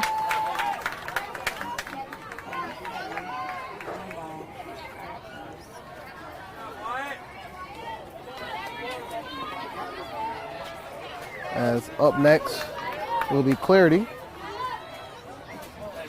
First pitch to Clarity is in there for a strike. Current defensive alignment for Indiana is Higginbotham on left, Greaves in center, and Johnson in right. Schmidt at third, Heisenauer at short, Lamb at second, and Campbell at first. Next pitch is a miss, and Clarity quickly in the hole 0-2. Wall is still catching with Hall, now your pitcher. 0-2 count, swing and a miss, and Phenix City is quickly down 2 outs.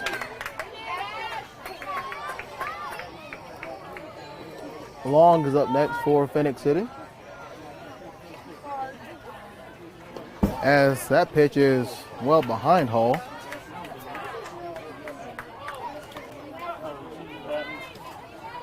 Long on the day.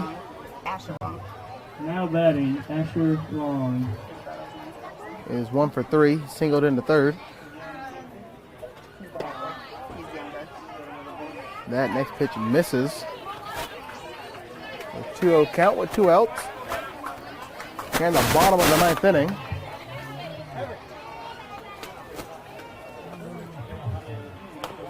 Long will hit that one. It's a blooper back over to Hall. Pitcher's mound, throw over to first. And that will end the 9th inning as Hall's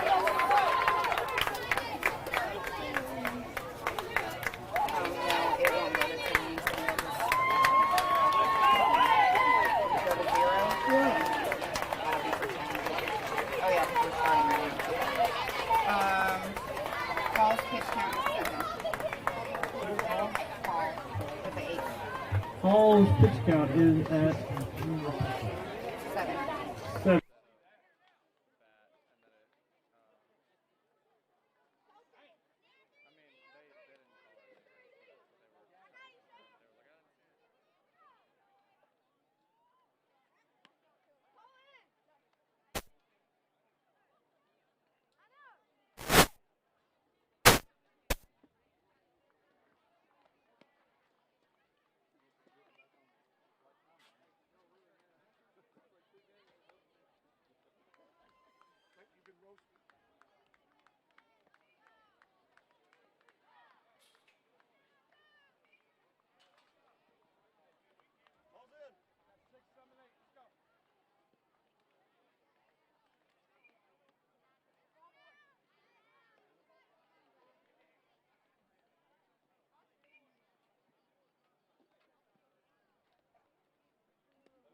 I'm not sure where he's at. welcome in as we are in the top of the 10th inning. As Curl is up to bat for Indiana. As clouds starting to move in, and thankful for these players. We'll try to cool them off a little bit. Next pitch is going to miss. And the count is now 2-0.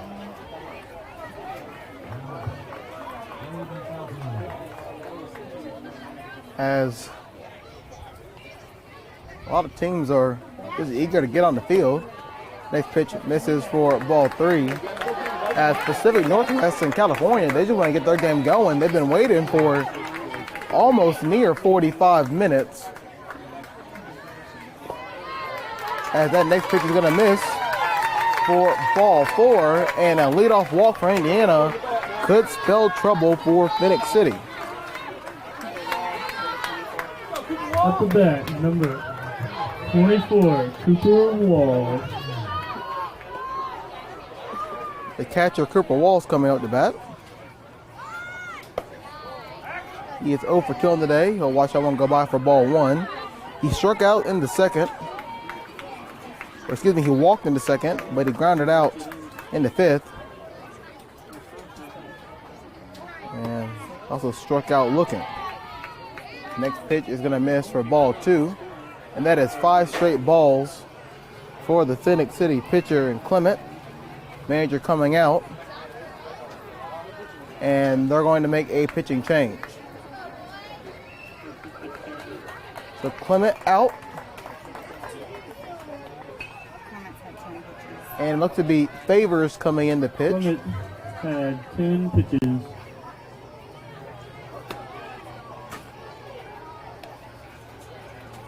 As Phenix City is going to try to keep Indiana from breaking up this scoreless game. An update over on field 2 between Midwest Plains and New Jersey with 2 outs in the bottom of the 4th. New Jersey gets a hit, but that's pretty much all that's being said over there, as it is still knotted at 0. And not much going on over on field 2. Not much going on really here on field 1, where there's a runner on first.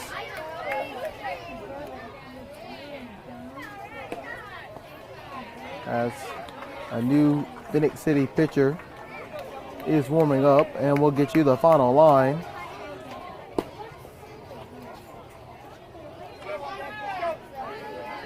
For Clement,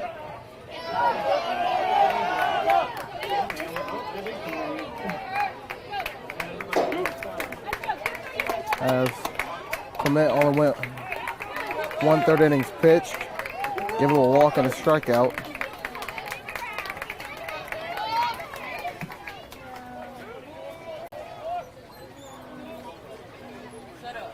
First pitch will hit the batter, and Wall will take his base. And this game has been turned upside down for Phenix City.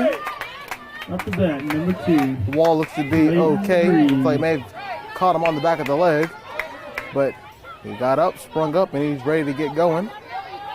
Indiana, runners on first and second. Will grease up the bat. Shows bunt, doesn't go. Runners threaten, but they don't move.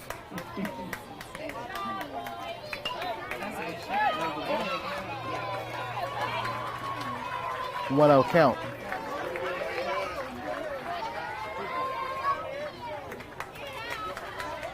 Shows bunt again, pulls back. That's going to be a strike. And Clarity the third. The shortstop covering third, making sure Curl doesn't find his way over to third on a stolen base. That's still going to miss. And that will be strike 2. Oh yeah, I did have 2 strikes. 1 ball, 2 strikes, and an out right here could be big for Phenix City. They'll get it. Got him looking on the outside part of the zone. And 1 is down in the inning. Up to bat, number 10, Peyton Johnson. Peyton Johnson up the bat. The runners on first and second here in the top of the 10th inning. Still watch the first pitch go by for strike 1. Double play. Definitely in effect here. As Johnson will foul that one off. Back to the fence.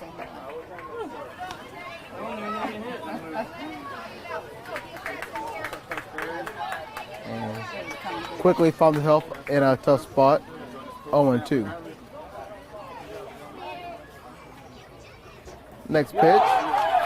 1-2-3. Got Johnson looking. Back-to-back strikeouts for Favors after he hit the first batter he faced in Wall. So great bounce back performance by Favors. 2 strikeouts, looking for his third, as he has 2 outs right here. Lamb watches that one go by for a strike. Number 12, Knox Lamb. Next pitch, a swing and a miss for strike 2. That's kind of exceeding for practice play. It's an 0-2 count with 2 outs. Runners on first and second. Favors looking for his third strikeout of the inning. Won't get it right there. Great job by Carswell. Make sure the ball doesn't get past him. Runners stay at first and second. I didn't do that. I just flew off there. Not proud. 1-2 count. Lamb will foul the one off to the right side. Top of the 10th inning, the game dragging on, and Indiana looked like they were in position to score with no outs. Runners on first and second, but 2 quick strikeouts changed that. Favors looking for his third, and he'll get it. 1, 2, 3. 3 strikeouts in a row for Favors, and we'll head to the bottom of the 10th inning. We'll take a quick commercial break. When we come back, we'll have the bottom of the 10th inning for you here on CTVBeam and YouTube Live.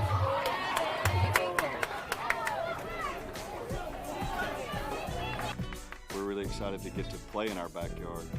Last year we went to the World Series and had to make quite the trip to get there. So being able to be here at home and play in front of our family and fans, it's pretty exciting. So kids have worked really hard, and we're just ready to start playing. You know, last year being able to play in a World Series, we told the kids it could be a once-in-a-lifetime opportunity to get to turn around and do it again, and then do it at home, where you can play in front of those family and friends and other kids that you play with or against. That's a once-in-a-lifetime opportunity. So I don't think anybody's taking it for granted, for sure. The game's fun. They're 10 years old. This is the funnest time of their life. They'll look back, and this will be one of their funnest moments at competing in the game of baseball. So you try to just make it simple. They pick each other up, they play hard, and they have fun. That's 3 basic things that we try to do. Welcome back to the Cal Ripken Little League World Series U10 here on CTVBeam and YouTube Live here in Phenix City, Alabama. We're in the bottom of the 10th inning. Yes, the bottom of the 10th inning. Clarity third is up. First pitch is a swing and a miss for strike 1.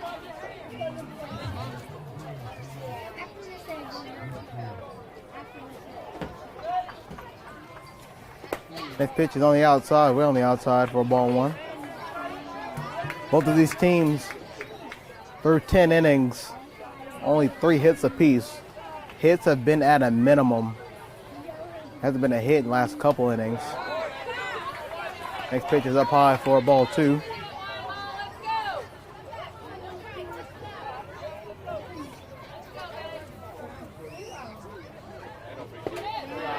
That pitch on the inside for strike 2.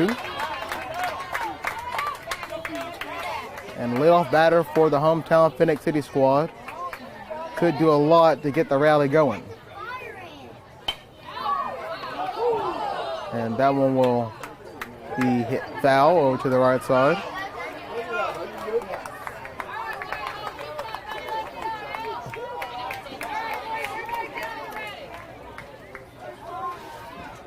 Two count. That was hit over to second base. A great job by Lamb to scoop that one up on a hot hop. Throw it to Campbell. That'll be the first out of the inning.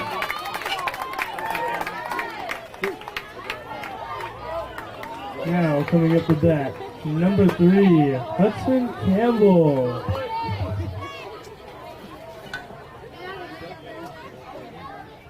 Hudson Campbell up next. He'll watch the first one go by for a ball.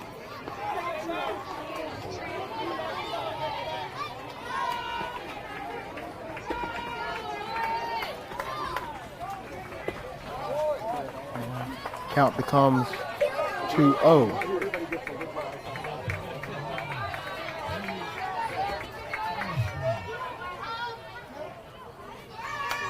Campbell to hit that one over to third. Third baseman misses it. And Campbell will most likely reach on an error by the third baseman. Now up to bat, number 11, Cooper Favors. Up next is new pitcher Cooper Favors. In the day, he is 1 for 3. He singled in the 4th. He'll slide that one right. Yeah. That will fall foul. And we didn't get our 7th inning stretch.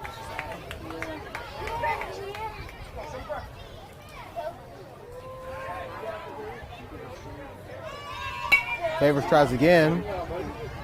Same location. It will hit a foul over the right field fence.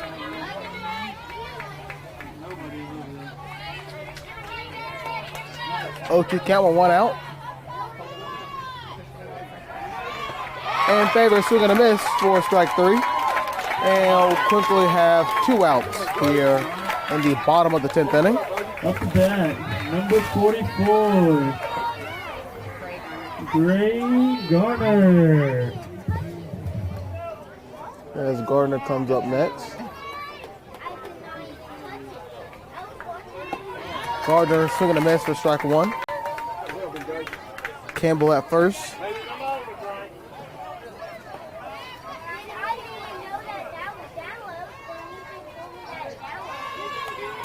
Gardner next pitch, foul tip. 0-2 count with 2 outs.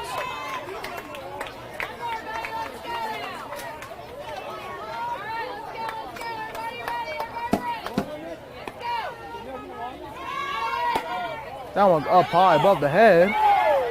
And Campbell will take off as Wall threw that one down to first. But Campbell was already halfway to second, and now with the 1-2 count, Campbell is in scoring position for Gardner. Big time opportunity for the hometown team. Ball's down low. 2-2 count.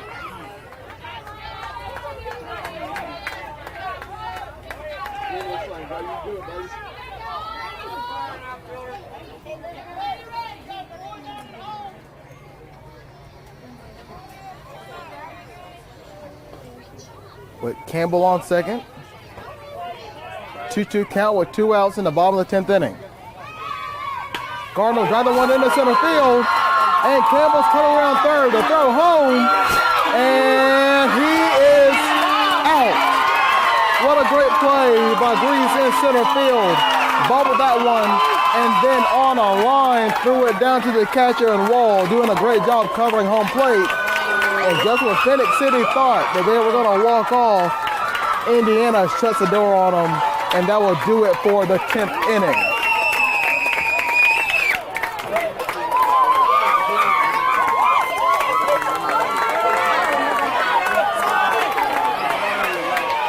We'll head to the top of the 11th, and we'll keep it here as they're going to keep on playing. As the crowds who were pretty much put into a lull through 10 innings have come alive. For Indiana on their feet and cheering, and for Phenix City, Indiana, oh so close. For home is 24. Phenix City was a mere couple of steps away from ending this game. Hear you that little bit. Yeah, I can hear you a little bit better. What's up? And unfortunately for Phenix City, that hit, it was a great hit in the center field, but just a better throw by Grease, and an amazing throw on a line, no hop, straight to the catcher. That's a big league throw. Coming up for Indiana here, the top of the 11th, will be Hall. Up to bat, number 30, Wyatt Hall.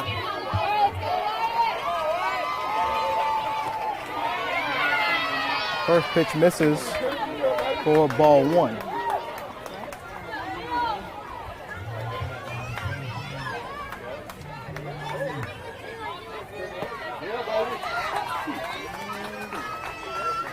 Next one misses, or excuse me, this one's in there for strike 1. As Hall will foul off the next one. and the count becomes 1-2.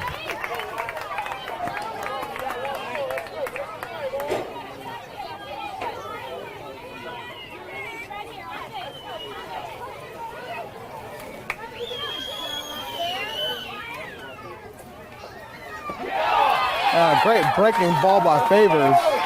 That'll be a fourth strikeout of the day. Hall goes down looking for the first out of the inning. Up to bat, number 22, Eisenhower. Eisenhower's up next to bat for Indiana. First pitch. He'll hit that one over to third. Routine play over to first for the second out of the inning.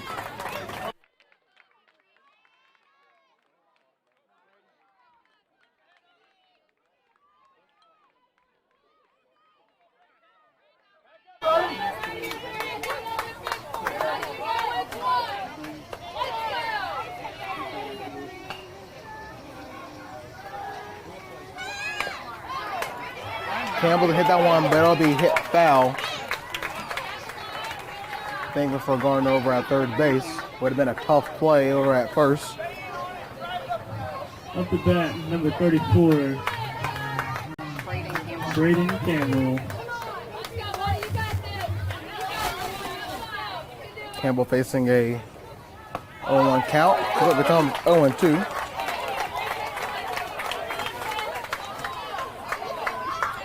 Two outs. Phenix City looking to get back in the batter's box and try to walk-off formula one more time. But Campbell fouls off the next one to the right side.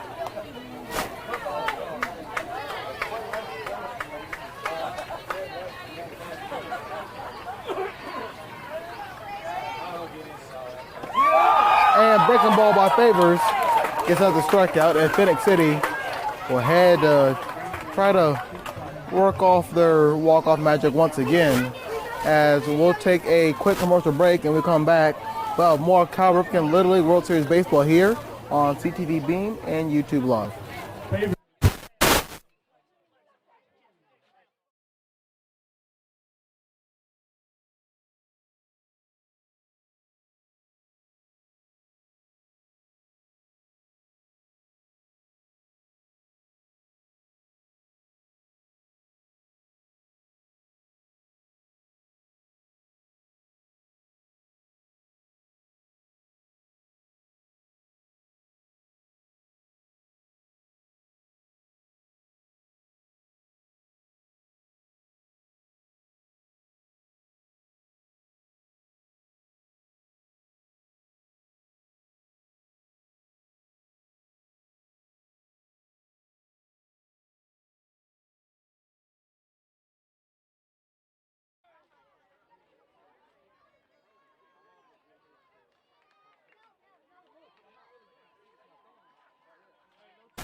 Welcome back to Phenix City, Alabama.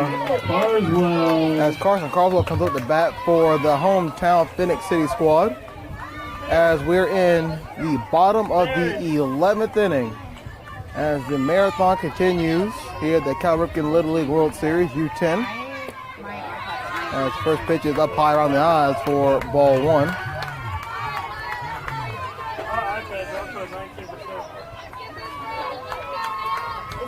Score tied 0-0 for the longest. Carswell swinging a miss. Strike one, an update over between Midwest Plains and New Jersey, as the next pitch misses for a 2-1 count. New Jersey has scored in the bottom of the fifth inning, as they're now in the top of the sixth. As Carswell fouled that one off for the 2-2 count. So New Jersey leads Midwest Plains 1-0 in the top of the sixth inning. It'll be the last chance for Midwest Plains, as that game is near completion, as ours continues to go along. A full count now for Carswell.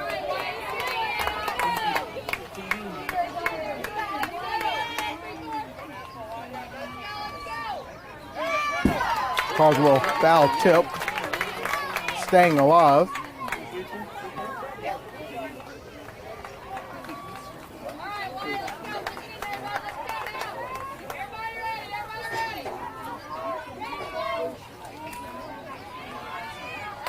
Carswell pops that one back up to the pitcher, and a great diving catch by Hall off the pitcher's mound to get the first out of the inning.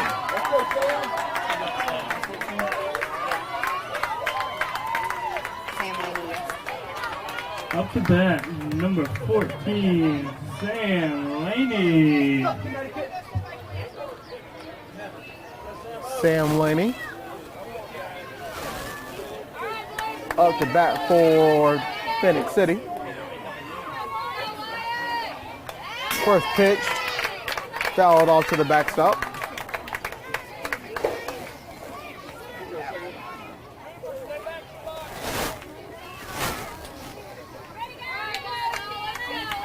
And bottom of the 11th inning with 1 out. Laney trying to break the door open for Phenix City. It won't be on that pitch as that one misses, and he watches that one go by for ball 1.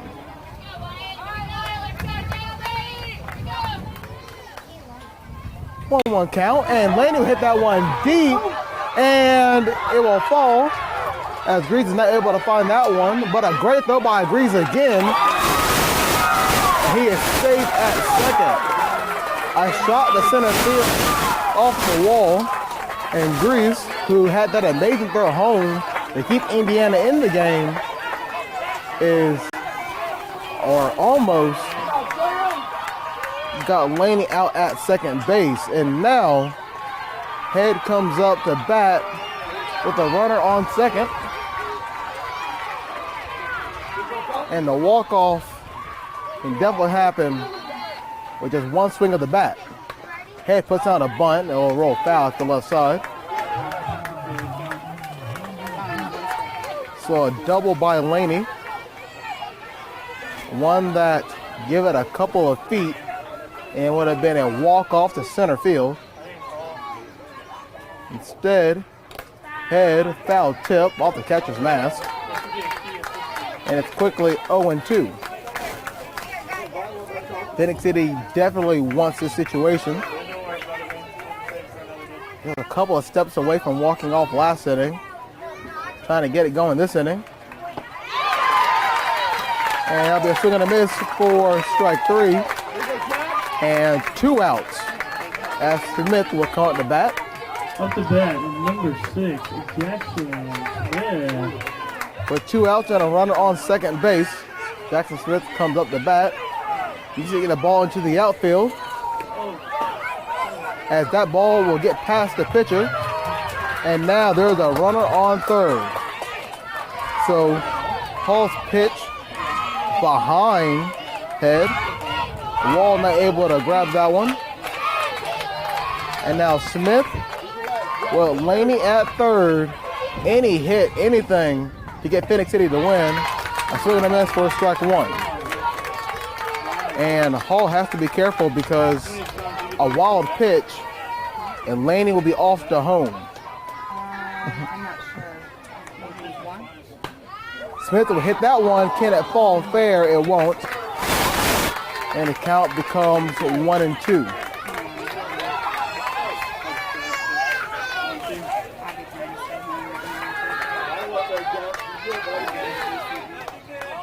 A 1-2 count, 2 outs. And Smith up the bat, Laney at third. Up high, swing and a miss for strike 3. And that would do it for the 11th inning. A tough one for Phenix City with a runner in scoring position. And we'll keep it here. Hall's pitch count is at 41. As you guys hear me over there, Indiana. Phenix City will continue to take the field, and it doesn't look like they'll call time on this game yet. As Indiana, Phenix City, and their traveling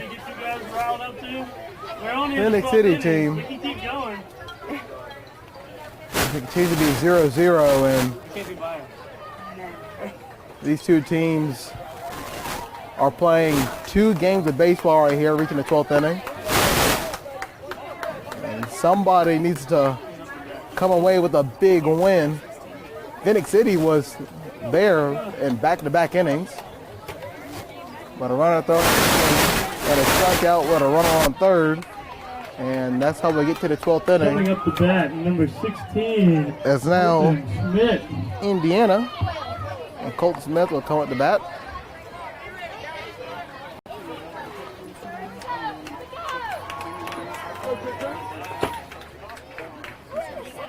As Smith throw down low. Ball one. Favors has done an amazing job on the mound. That's the next pitch. In there for a strike.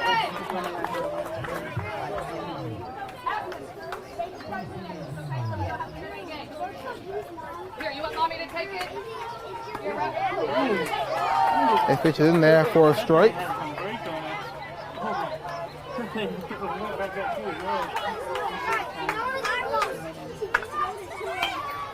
Schmidt will hit that one over to third, and third baseman off the tip of his glove, and Schmidt is on first.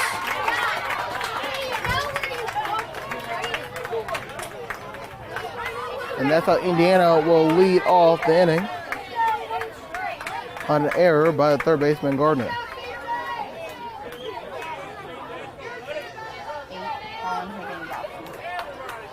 Up to bat, number 8. Colin Higginbotham. Colin Higginbotham.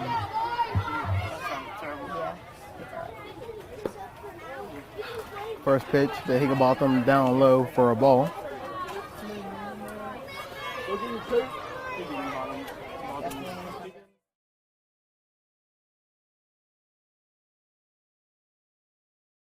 High, almost had Higginbotham on the helmet. And Schmidt is over at second base with 2 balls, no.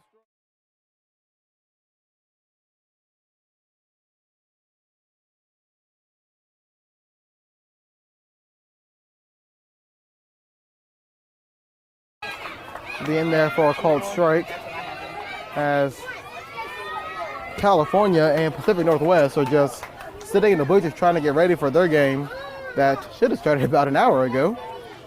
As Higginbotham shows bunt again, pulls back. Good job by Higginbotham. As this count now becomes 3-1.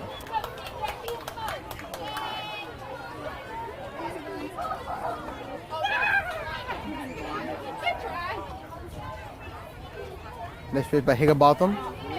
Shows bunt, pulls back, doesn't go for it, and it'll now be a full count.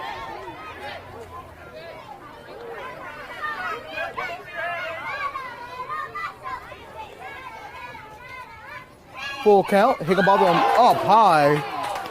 Couldn't lay off that one. A swing and a miss, and that is out number 1. Thankfully for Indiana. Runner is on second. I'm sorry. So no 16%. typical double play in play. Jackson Curl.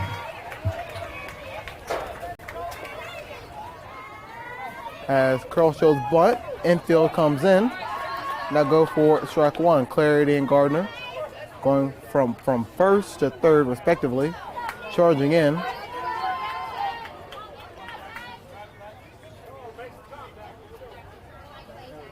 As next pitch will hit Curl, caught him on the jersey, and runner goes to first. Not necessarily the worst thing that could happen for Phenix City, as the double play, the second to first double play is now in effect. And they can get the force out at third. So any infield play won't be good for Indiana. First pitch is in there for a strike. Indiana definitely needs a hit into the outfield. They want to bring the run home.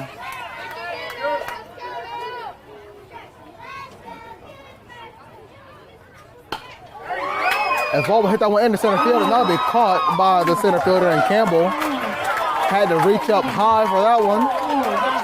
And that one could have been bad for Phenix City. But a great job by Campbell making himself as tall as possible and using that glove that he has in center field. And there's now 2 outs. He had a top of the 12th inning. First pitch in there for strike 1 to Grice.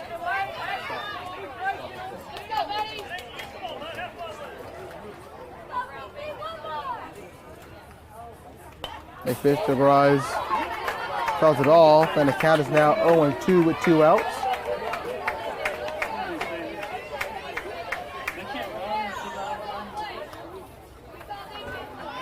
Oh, 2 outs. Runners on first and second. Breaking ball's gonna miss on the outside. Great job by Carswell. Not letting the ball get past him. Runners do not advance.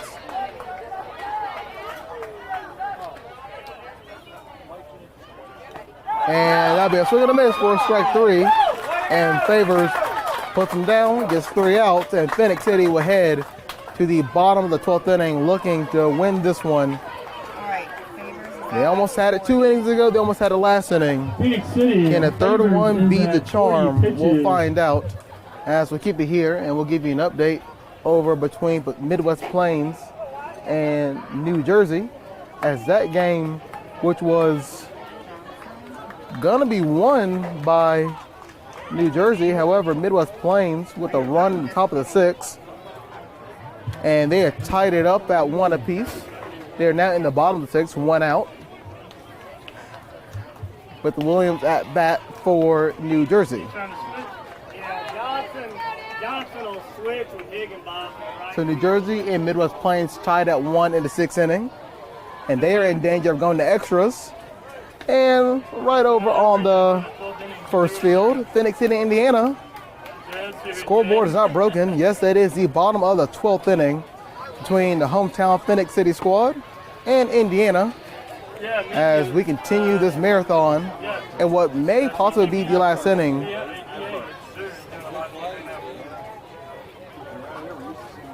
As California and Pacific Northwest are getting ready to take the field here on field 1. That game will be coming up next. Pacific Northwest and California.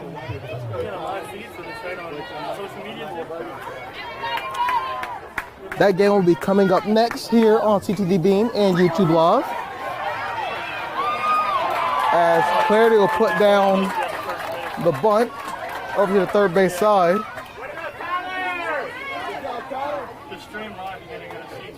And he is on first on a great play. Up to bat, number 15, Asher Long. Asher Long now up to bat with a runner on first. Long showed bunt but pulls back. Clarity threatened to run but did not.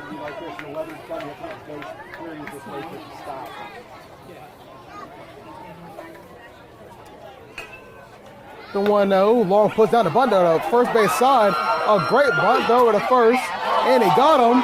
But what a heads-up base running by Clarity, and he's in the third. A great bunt by Long. All the attention over at first, and Clarity just would not stop when he ran around second. And he is at third. He's tired. Head down, and he knows I am just a couple seconds away from walking off. 1 out, and Clarity the third coming up the bat. You gotta like this. Clarity the third at bat, and Clarity on third.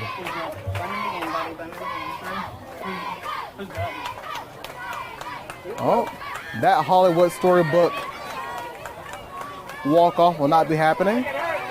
Clarity the third will be heading to first on an intentional walk, and Clarity will be at third. So Clarity the third on first and Clarity on third. As Campbell will also be intentionally walked. So back-to-back intentional walks. So here we go. So Clarity is on third, Clarity the third is on second, and Campbell is on first. And Indiana is bringing in the infield. They're going to talk this one over. And they're going to figure out how to tackle this one. So a tag at any bag, any base is in effect. They gotta do something. They gotta do something. Phenix City, with the hit into the outfield, will win the game.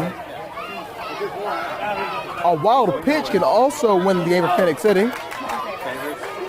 as Favors, the pitcher who has come in and has done a banged-up job for Phenix City on the mound, can now walk it off here for Phenix City. First pitch will be tipped to the backstop. It's all 1 count. So, bases loaded here in the bottom of the 12th inning. Indiana putting all their chips on the table. As Favors has got one over to first, and on a rope, a great play by Campbell. And now it's 2 outs with Gardner up the bat. So, bottom of the 12th inning, 2 outs, bases loaded. Phenix City, the home team, facing Indiana.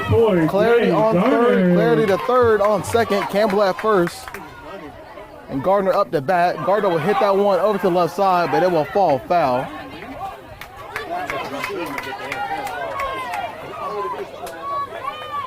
As Clarity has shown speed on the base pad, so he can definitely get to home, even on a wild pitch.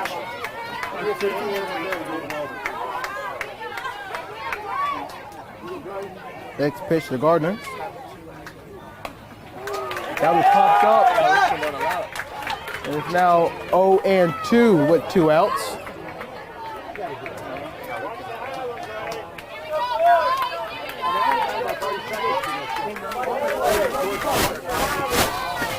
With 2 outs, bases loaded to Gardner. That one up high, and a great job by Wall bringing that one down. That definitely was trouble with Clarity on third. I was already smelling home plate. I didn't get your message, so I got here. But Brooklyn said they all ate peanut butter sandwiches. Next pitch, fouled off by Gardner. And he's doing his best to stay alive here in a crucial situation for Phenix City.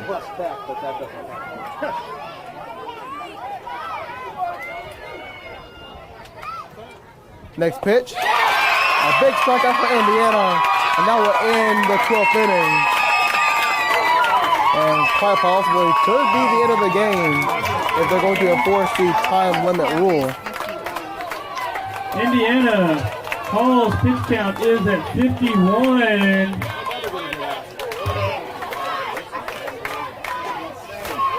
Into the 12th inning, and both teams still tied at 0. So in 3 straight innings, Phenix City with a chance to walk off, and it's not come to fruition. They've been thrown out at home. They left a runner on third, and then they left the bases loaded in back-to-back innings. And this game ain't going to be over yet. We're going to head to the top of the 13th inning, as Phenix City will take the field.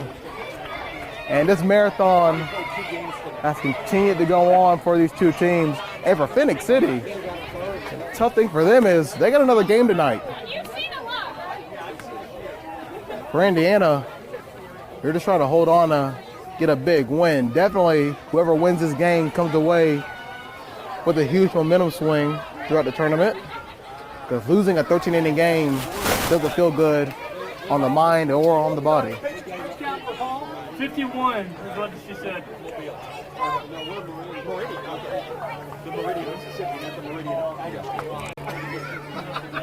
Yeah, I shot y'all's game yesterday. Oh, yeah. An update over on the game on Field 2. The game on Field 2 and any games on Field 2 are not televised, not until a couple of days from now, as New Jersey and Midwest Plains are tied at 1 as they're in the top of the 7th inning. Midwest Plains getting a run as that ball will be chopped foul. Midwest Plains got a run in the top of the 6th to tie it up, and they're now in the top of the 7th, and they got a runner on second, so Midwest Plains can't complete the comeback. I'll keep you updated on what's going on over on Field 2. Here on Field 1, well, it's been more of the same since, well, the first inning. Still 0-0, as Johnson will hit that one to the left field side, and that will fall foul as Long and Clarity the third try to run that one down.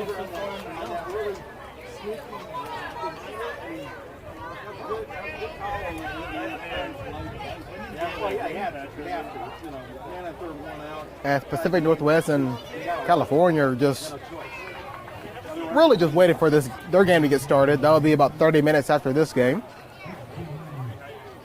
Next pitch on the inside, gets out of the way of that one for ball one.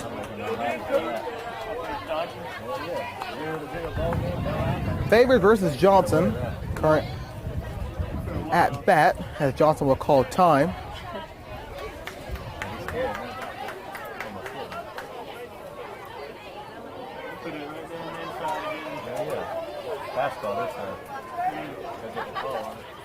Next pitch to Johnson. Got the one off to the right side.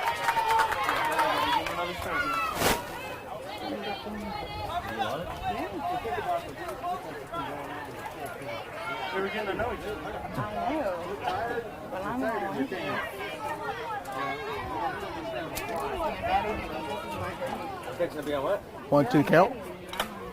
Johnson, that was fouled off. What time did you get to the practice? And the catcher, the piece of the catcher. Everybody's good.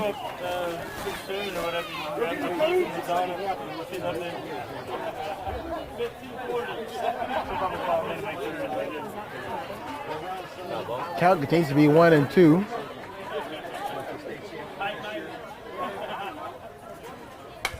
Johnson will hit that one over to third. Great play by Gardner over there. Throw over to first. It's too high, and Johnson's going to second. Nope, he'll stay at first. Johnson just excited to get to first. Then think about rounding first and going to second. Either way, Indiana will take it. As they got a man on first with no outs and Lamb up the bat. Lamb.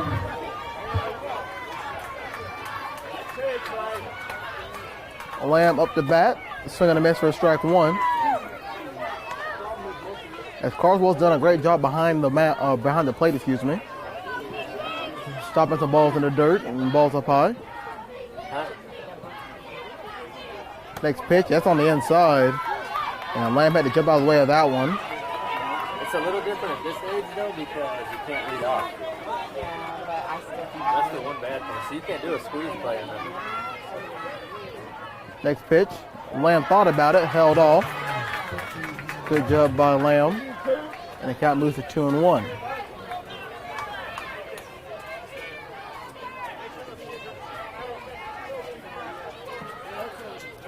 Johnson on first. As Lamb, that was way on the inside, jammed him down the first base line. Gonna fall foul.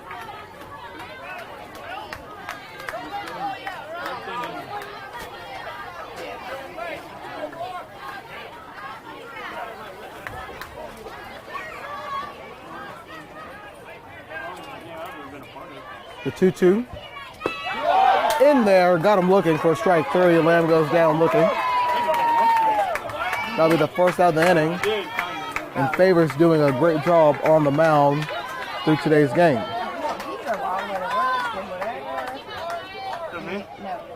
Found the missing gun, came back. Oh, is that what it was? Favors currently through 3 innings pitched. Has 7 strikeouts. As Hall will pop that one up to the right side. And that'll be caught by Clarity for the second out of the inning.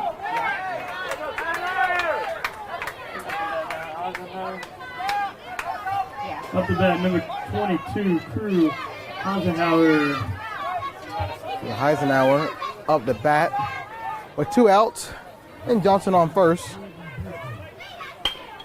Eisenhower hit that one over to second base, throw over to first. And that will be the end of the inning. 3 outs as we head to the bottom of the 13th inning. As we'll take a quick commercial break, and when we come back, we'll have more Cal Ripken Little League World Series Baseball here on CTVBeam and YouTube Live. Phoenix City.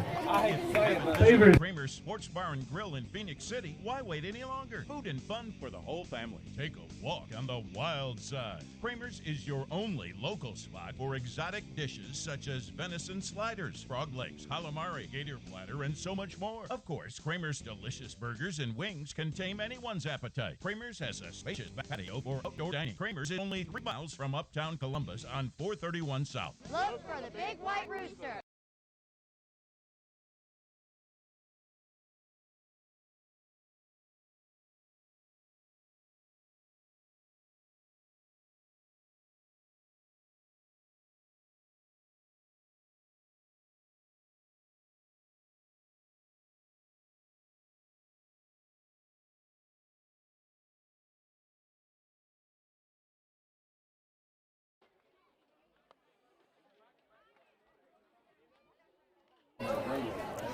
Yes, we head to the bottom of the 13th inning as this game continues to just drag along, as it is now a combination of Indiana and Pacific Northwest fans over to the left and California and Phenix City fans on the right, as Pacific Northwest and California are supposed to be the next game up.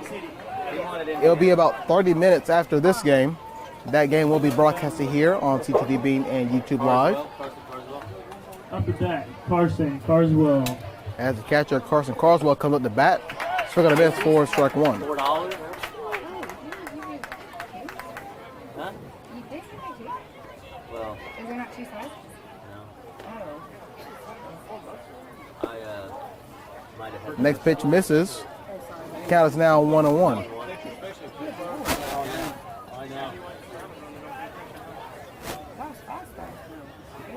Next pitch, Carswell hits that one under right field. That finds the grass for a single. So a leadoff single for Carson Carswell.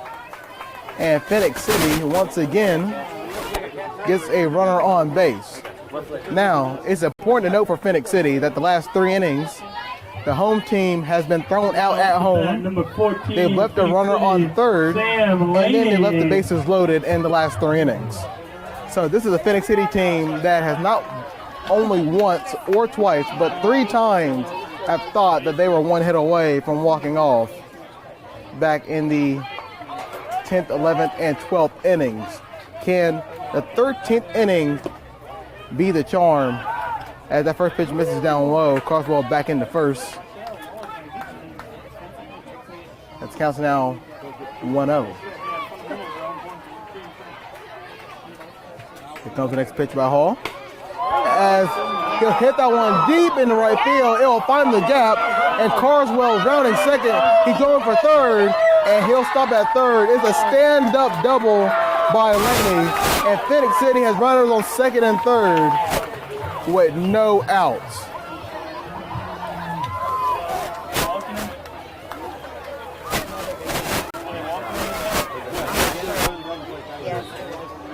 We'll see what Indiana does. They definitely need a strikeout to make this 10 times better. But with Carswell at third and Laney at second, definitely becomes a big one. They're going to walk head. So bases loaded again. So bases loaded.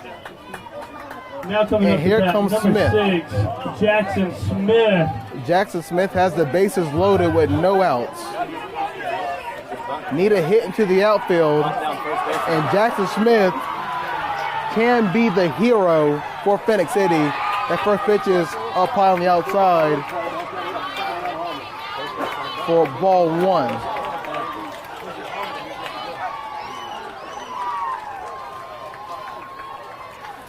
Jackson Smith hits that one to third base side. It gets tapped at third baseman. Carswell will score, and Phenix City walks off on a single in the bottom of the 13th inning by Jackson Smith. The hometown team pulls it off in the bottom of the 13th inning.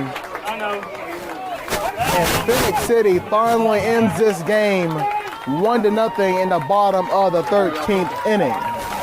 That will do it for us here on CTVBeam and YouTube Live. Coming up next, it'll be Pacific Northwest versus California here in about 30 minutes. Until then, it's been Jared Dillard, and when we come back, we'll have more on the Little League World Series U10.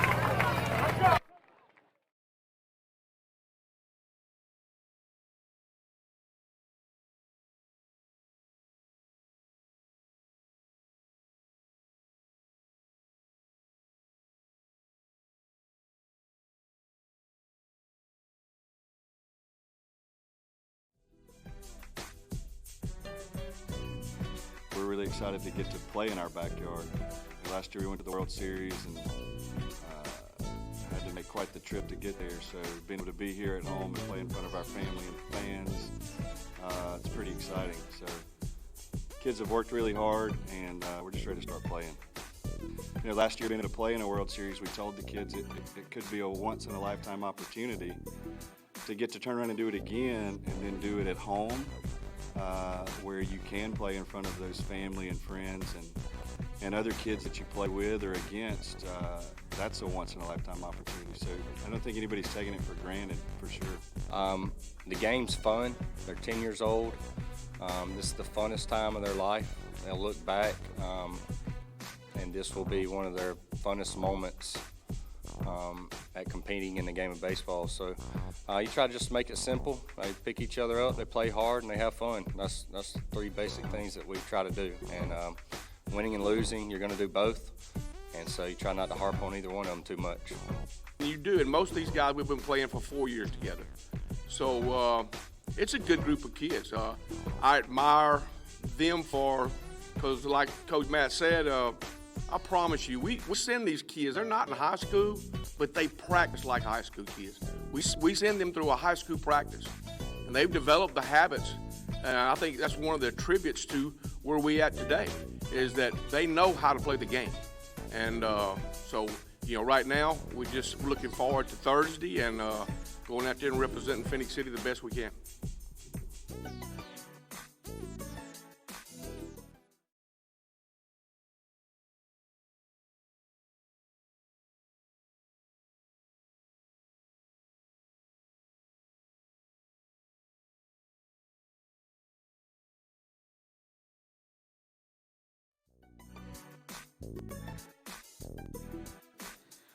It's great. We've been working on this for several years to get to this point, and actually last year Phenix City knocked us out of the U9 in the championship game, so kids came back more determined than ever to make it to the World Series this year, and they did a tremendous job, and so we're here, and we couldn't be more proud of the parents, coaches, the community, support, and absolutely the kids. It's the World Series, so it's 16 teams.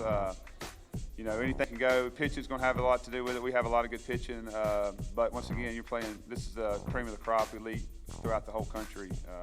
So it's up to the boys. We can only get them so far, like we tell them, and then they got to take it the rest of the way. This group of kids have been playing together about 3 years, so they're a tight-knit group. They play hard together. They are always together playing. If it's not baseball, they're in the pool playing wiffle ball, chasing rabbits. I mean, they're just they don't have a lot of obstacles. I mean, on the field, if the game doesn't go their way, they can get down a little bit, but they usually bounce back pretty well. They've been playing a good bit of competitive baseball for the last 2 to 3 years. We're proud of them. Proud of kids, parents, coaches, everybody. Everybody's put in a lot of work. It's been hot. Of course, it's been hot here. You know how it is. So, everybody's ready to do work and win the whole thing. That's what we're here for.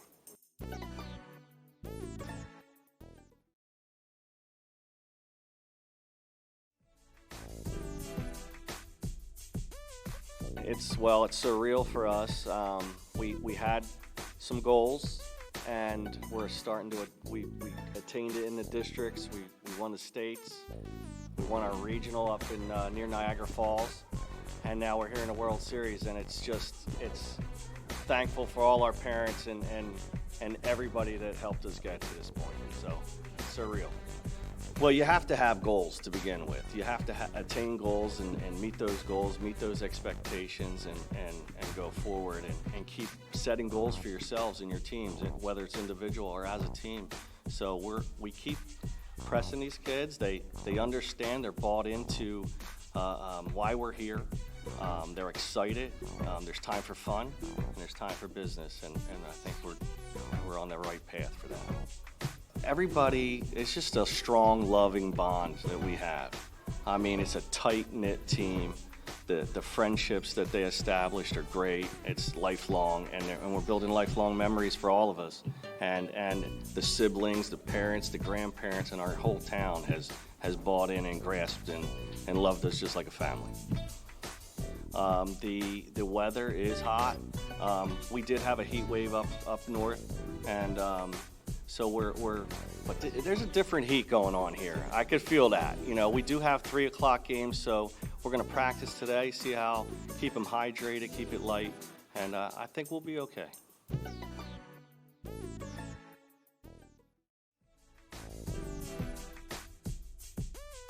It's surreal for us. We had some goals, and we're starting to. We attained it in the districts. We We won the states. We won our regional up in near Niagara Falls, and now we're here in the World Series. And it's thankful for all our parents and everybody that helped us get to this point. So surreal. Well, you have to have goals to begin with. You have to attain goals and meet those goals, meet those expectations, and go forward and keep setting goals for yourselves and your teams, whether it's individual or as a team. So we keep pressing these kids. They understand. They're bought into why we're here. They're excited. There's time for fun and there's time for business, and I think we're on the right path for that. Everybody, it's just a strong, loving bond that we have. I mean, it's a tight-knit team. The friendships that they established are great. It's lifelong, and we're building lifelong memories for all of us. And the siblings, the parents, the grandparents, and our whole town has bought in and grasped and loved us just like a family.